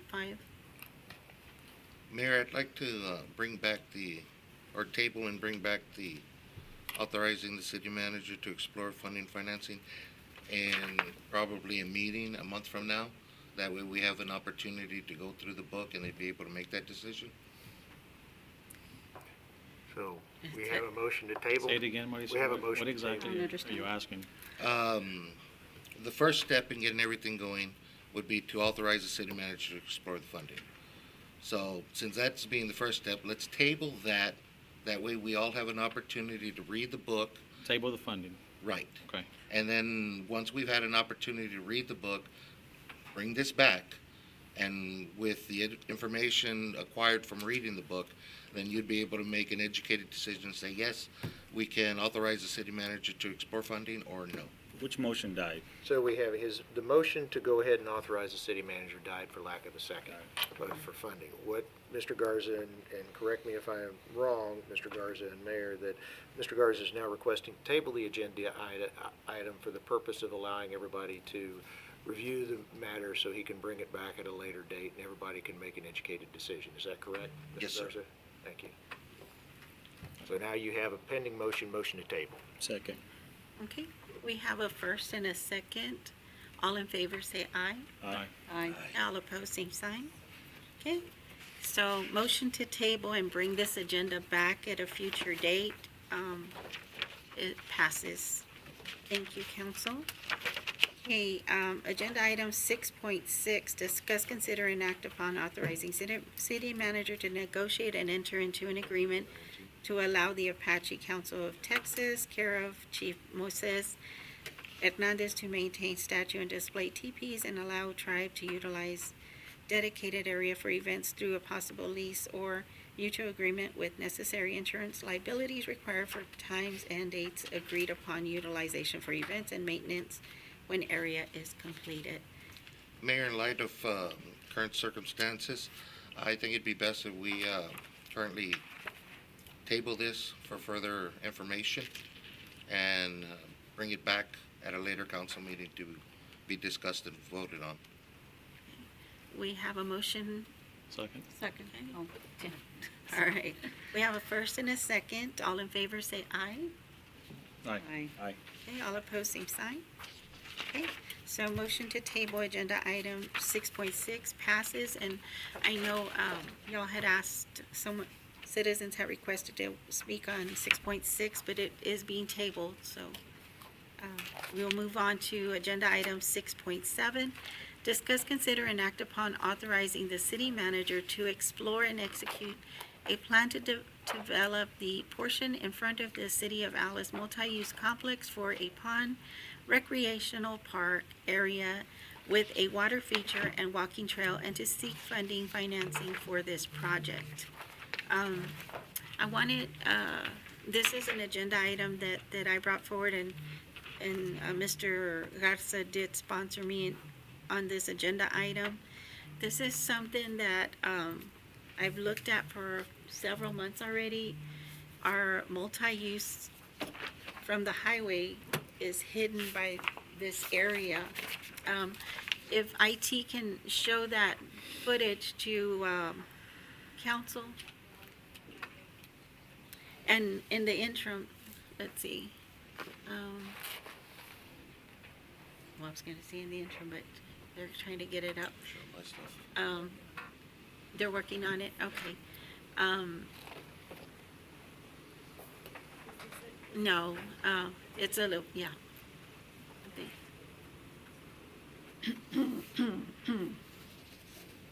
And I think y'all know what area it's, you had some pictures in there. Is it in front of the highway? Right? Yes, I think that area is, so, can't be. yes. I know that it's been, I don't know, but I've heard that it at one time had where there was a pond area there already, but it's all overgrown because we haven't kept it. But it does have, and I thought it would go along with trying to attract visibility and a use for that area, making possibly a walking trail, a retention pond, which does help mitigate with flooding when there are areas that part, and a fountain to aerate that pond, and then having some picnic tables and benches and a walking trail around there for people to enjoy, I think would be a great feature for that area. There is, according to Mr. Garza, Humberto Garza with Border Affairs, there is funding through Texas Wildlife. There's also other funding in reference to mitigation of flooding. So there's different funding sources out there for this type of project. So I was hoping they could show y'all the. You're fine. Okay. I don't know if that's my. I don't think. No. It's not mine.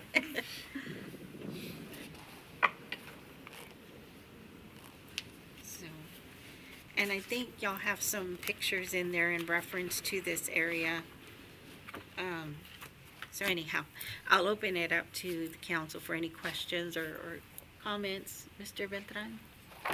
So what's your concern with the area? You can't see the natatorium, or what is it? You mentioned something. I think it'd be a nice area to develop and create this for recreation purposes, and perhaps people passing through, it'd be also another site to see that, hey, there's. So take the trees down, or what are you saying? I would say clean it up. Clean it up and have a walking trail, a retention pond with a fountain feature, and then like picnic tables, benches out there. This ties in, if council does decide in the future to move forward with the TPs, or that would all tie in perfectly, because they're all within proximity. And anyone visiting the water park or the natatorium also has another feature there, but we have so many cars that pass through there, and I thought this would be a great. So how will we fund this? What do you think? What are you thinking? Do you have it? I'm looking at it. They should have given y'all some photos. Yeah, we got these. Yeah, I'm looking right at it. Yeah, yeah, these two, if you see this one right here, that's the whole area. Yeah, I've seen it. And then in relationship to the highway, and it's right in front with highway frontage.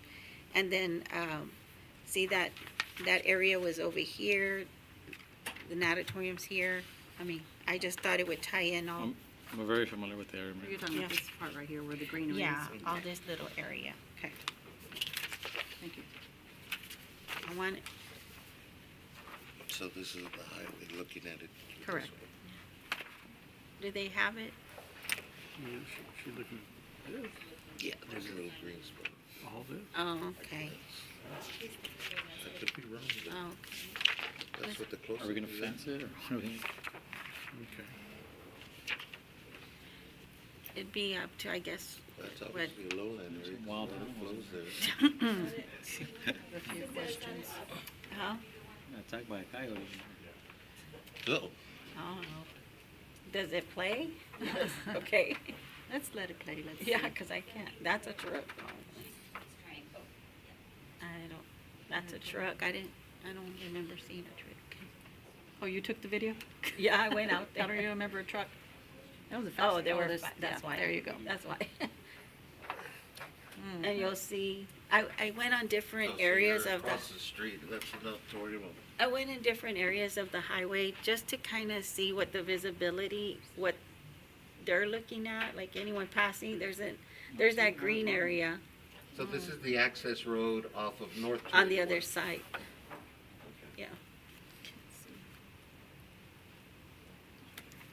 It's pretty dry out there.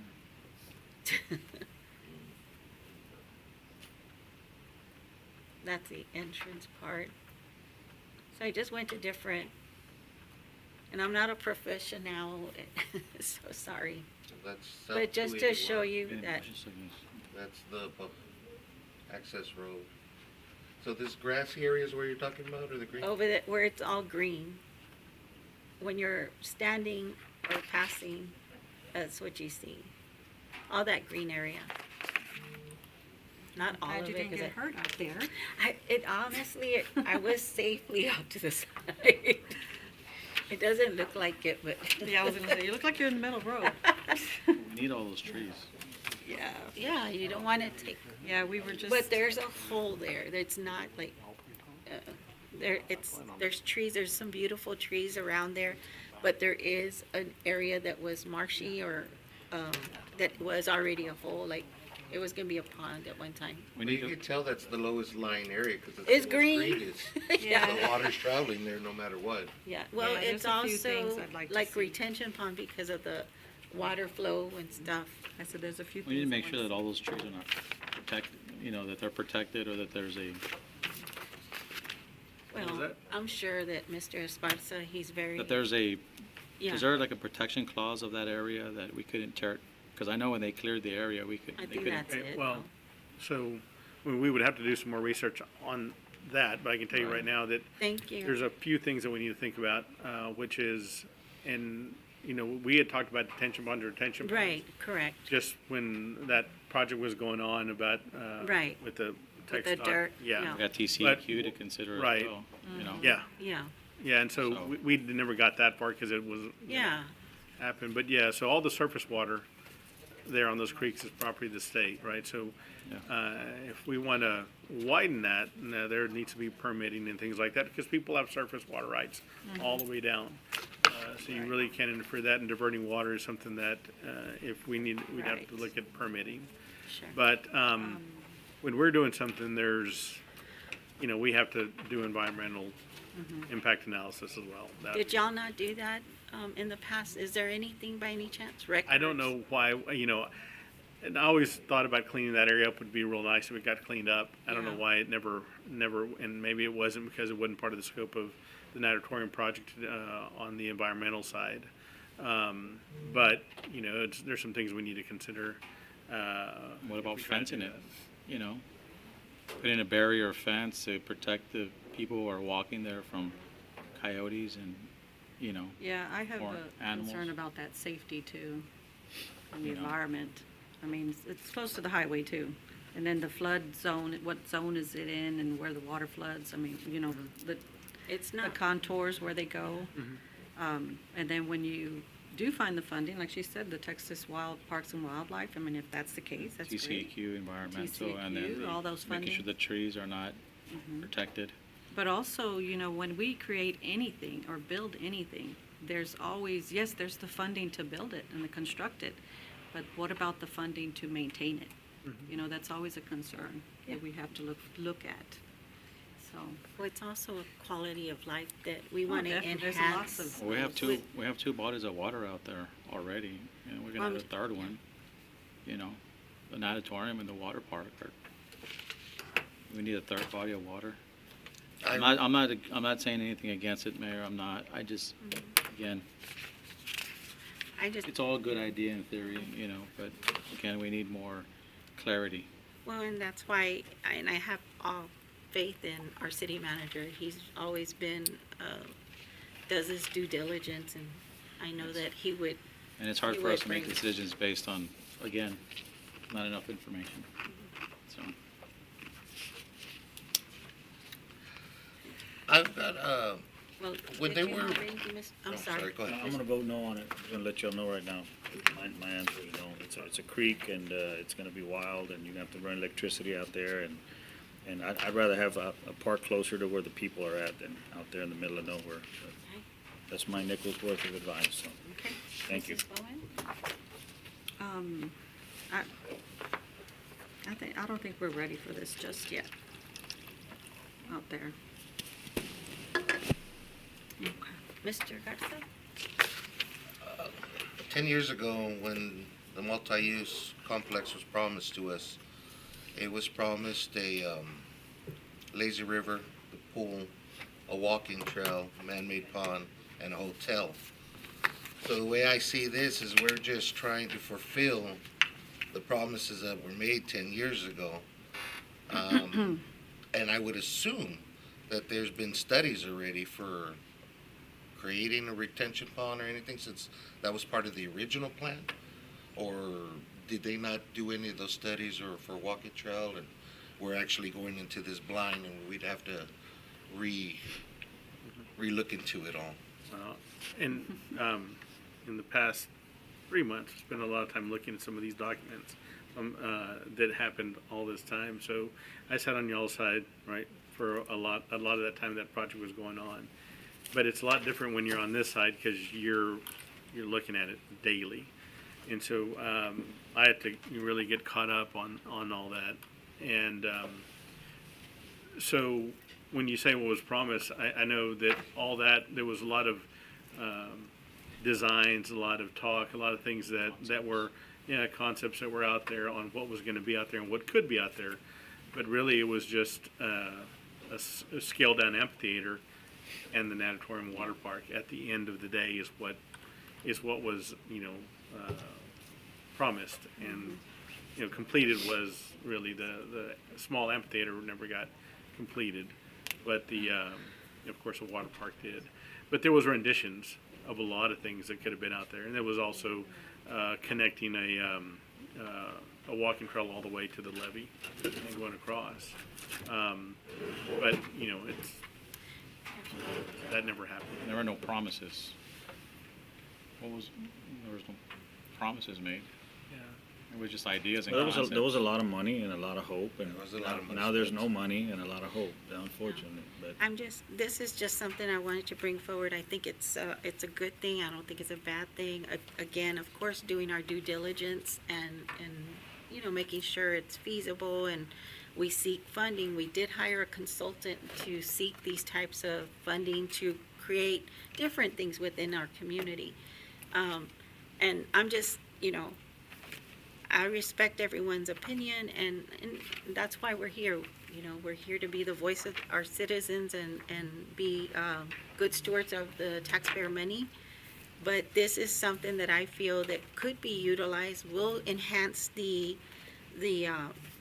that area, and offer another feature.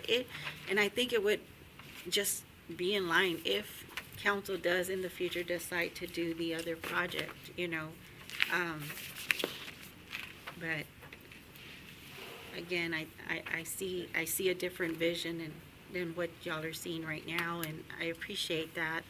I just ask y'all to think about this. This is something to enhance the area and perhaps attract some of that traffic, capture some of those people that are that pass by and don't even know what we have out there that we have spent money on, and unfortunately, or fortunately, whatever, it falls on us to, again, be good stewards and improve our city and our community. And I think this would be a great positive thing for us.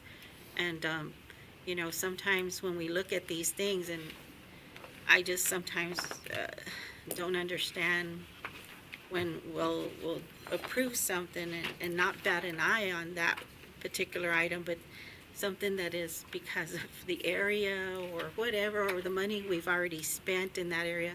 We weren't here. None of us did that. And I think we have been very cognizant about taxpayer money and how we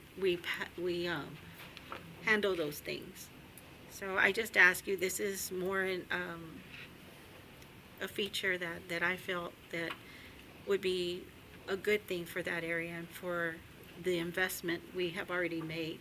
Of course, being good stewards, doing our due diligence, and again, I have complete faith in our city manager that he would never do something without completely doing his due diligence and exploring that and making sure that it's all done properly.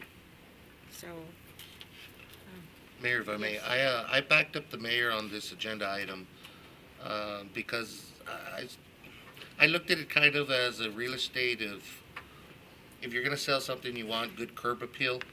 And for the people traveling through 281, they don't get to see how beautiful Alice is on the inside. Unfortunately, this bypass, it takes them around us. And the only thing that we have that represents the city out there in that area is our multi-use complex, the Whataburger and gas station. And, if we had that retaining pond, which would serve the purpose of holding the water from flooding, and a simple little walking trail, it might pique some curiosity. See, what is this oasis out there? And, well, it's just a little town, Alice. Well, what is Alice? And hopefully from there, kind of pique curiosity of somebody. But that's why I backed up the mayor on this. And we had spoken lengthily because trust me, I'm very strict when it comes to spending money. But we did find some grants out there that would work. And again, it's just a matter of will in doing it. We all can put energy in finding excuses not to get things done, or we can put in our energy to get things done. I know that we use that energy to find grants to fix our roads and sidewalks, so, this is part of our quality of life too. Why not? Let's at least see what we can pull out, and if it becomes something expensive, then we drop it. But that's my 2 thoughts. Question, Councilman, gotcha. The grants that you said you'd found some grants, were they geared toward flood mitigation that you sent, or were they more recreational? I want to say it was a recreational one. Okay. It was 2 parts. There was flood mitigation that could qualify under that for the retention pond. The other one was for physical activities, exercise, for improvement of health for our citizens. There's grants out there and others. Monday? How much is it, these grants, and One of them that the gentleman worked on, he said, and I can't remember, why don't we have that information? I well, mean, that would have been helpful. I'll tell What you, gentleman worked on this? he didn't work on it. I mentioned to see if there was any type of funding. That's why this is saying to allow our city manager to explore, to seek funding and financing. I don't think either one of us or any of us have ever been experts in financing and funding grants. We have a basic concept. Mr. Molina. I have. Well, Want a job? I can do it. but No, I already have a this is job. this is not saying go, it's like, It's not forcing them to look do it. at the funding and financing that might be available for this. If I may, so Yes. one of the things, and the mayor and I talked about before, there was a potential of selling some dirt for TxDOT projects, that they're gonna make the 2 of those overpasses to make it freeway ready, right, for I-69. And so the mayor brought that up, and I talked to TxDOT and also talked to some vendors about selling dirt out there, and then we would create a hole to be able to have a water feature. Now, that water feature, my take would be there kind of only when it was raining and it kind of flooded out, right? But one thing to consider, and we may end up bringing something like this back anyway. We do need dirt for our landfill, okay? And we're looking for dirt. And so if we can get it ourselves and dig a hole, there may be something that we can, it may be cost effective for us to use an area, and this may be it. This could be it. So it could serve a dual purpose. Now, one thing to consider, if you're looking, so building the walking trail or a park area, and that'd be low maintenance for something like that. It's a one-time expense, and you're going to maintain it with weed control or whatever. But a water feature now would be different, because we'd have to be able to get water in there if you want it to be nice and with. And where does the water come from? Well, and if you dig a well, you'll have to out there. That property came in after the Brush Country Water District was put in, so anything out there, you'll have to pay. You can drill a well and pump it out, but you got to pay an override to the brush. Is there a different option for aeration versus a fountain? Well, I mean, I'm talking about how to have the water in there for a water feature. For a water. Yeah. Evaporates. Yeah. But that may be something that, as we, from the landfill perspective, we need to find a place to get some Yeah, dirt. but you're gonna get the dirt out, and you're gonna fill it up, and then where are you gonna get the dirt again? You're gonna keep on just digging a hole.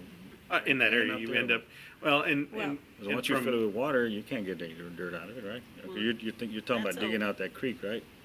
digging out an area where we can where we can have at least, so to serve a dual purpose, to be able to have, a detention area and have more capacity as water goes through.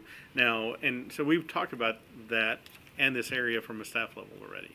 But now we have to take it to another level and say, now we got to get with TCEQ, maybe even the Army Corps of Engineers, Right. and have it a dual kind of project. So it's kind of like this, except we're not thinking about a water feature. We're not thinking about anything we're just thinking about having an area that would serve the dual purpose of detention pond for flood mitigation. And by the way, now we have some dirt that we're going to use our landfill. Has there been flooding out there at the? That's what I mean, the Well, no, floodplain, but it you know, is and flood zoning. mitigation, so as Lattice Creek rises, you have a bigger area where some water can kind of sit to the side and have a little bit extra carrying capacity, which we looked at also on the Josephine drainage. Okay. That's what we're looking at too, digging out some areas, but those are smaller areas where as we get dirt from there, it's not enough to sustain us on the landfill side, but it's something. We have a place where we can, send that soil.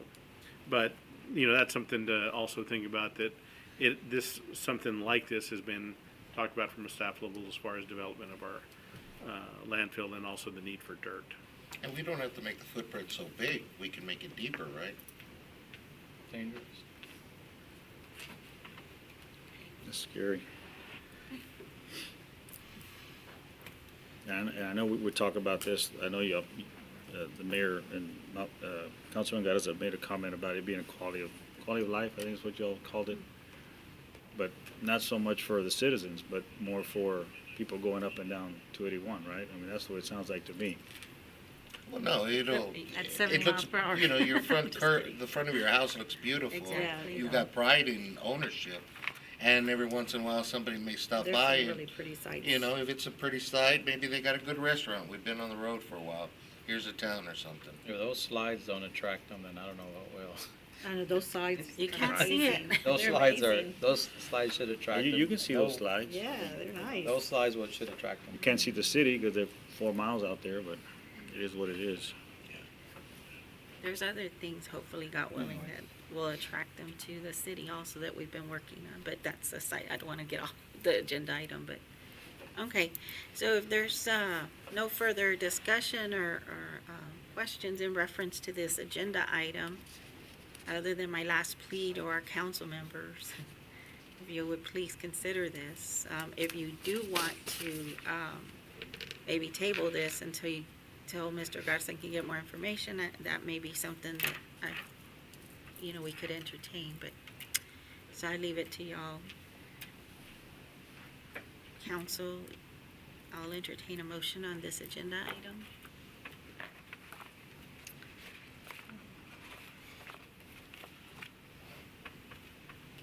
Mayor, just in the interest of not allowing it to die for lack of motion, I'd like to at least table this. That way we can come back with more information from grant writers and just whatever information we think some of the,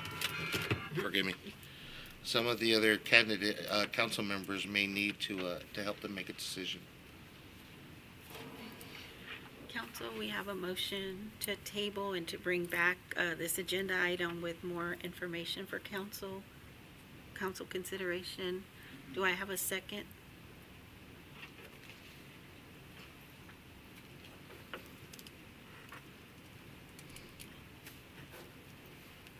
No second?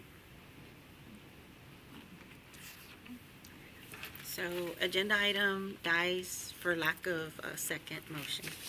Okay.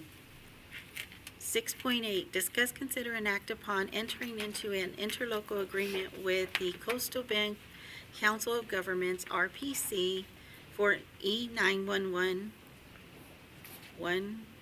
Public Safety Answer Point Services, and authorize city manager to execute contract with Coastal Bend Council of Government for 911 services with the Commission on State Emergency Communication, CSEC. So, Mayor and Council, thank you for having me here today. So every 2 years, we got to come before the council and we ask for this to be approved by our council naturally, because this is equipment that's maintained by the Coastal Bend Council of Governments.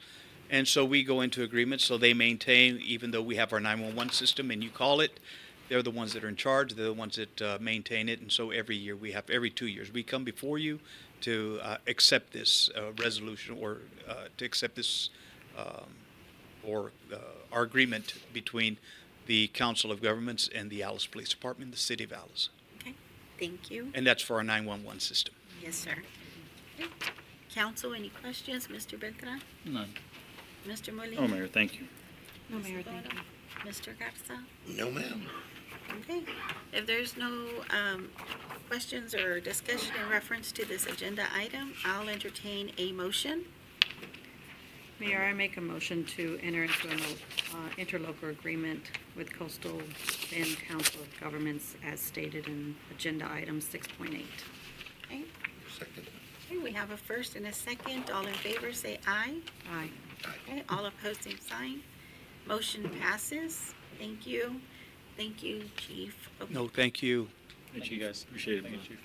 Now the next one is yours too. Okay. 6.9, discuss, consider, and act upon adopting a resolution to enter into a multi-use agreement between the state of Texas and between the Texas Department of Transportation and the City of Alice Police Department to permit the construction, maintenance, and operation of a public ALPR on the highway right-of-way, State Highway 44 / JWC, Jim Wells County, 341, control section number 27.7712-9803585, and authorize the city manager to sign all documents necessary to finalize the agreement. Mayor and council, this agenda item was before you guys, before it just wasn't a resolution. And then we realized that they needed a resolution for this, so it's just back in this form. Okay. Okay, So it had already been approved. it had been approved, but now we just need a resolution supporting that. Right. Okay? If there's, well, I'm sorry, I didn't ask him. No, we're good. Any questions? I'm good. We're good. Okay. If there's no questions or discussion in reference to this agenda item, I'll entertain a motion. May I make a motion to adopt a resolution to enter into a multi-use agreement between the state of Texas and between the Texas Department of Transportation and the City of Alice, as stated in 6.9. Is that okay? That was All right, perfect. thank you. Thank you. Yay, I get a gold star. Do I have a second? Okay. We have a first and a second. All in favor, say aye. Aye. Okay, all opposed, same sign. I'm late, sorry. I was reading the next Okay. one. Thank you, sir. Motion passes. Thank you so Thank you, much. Chief.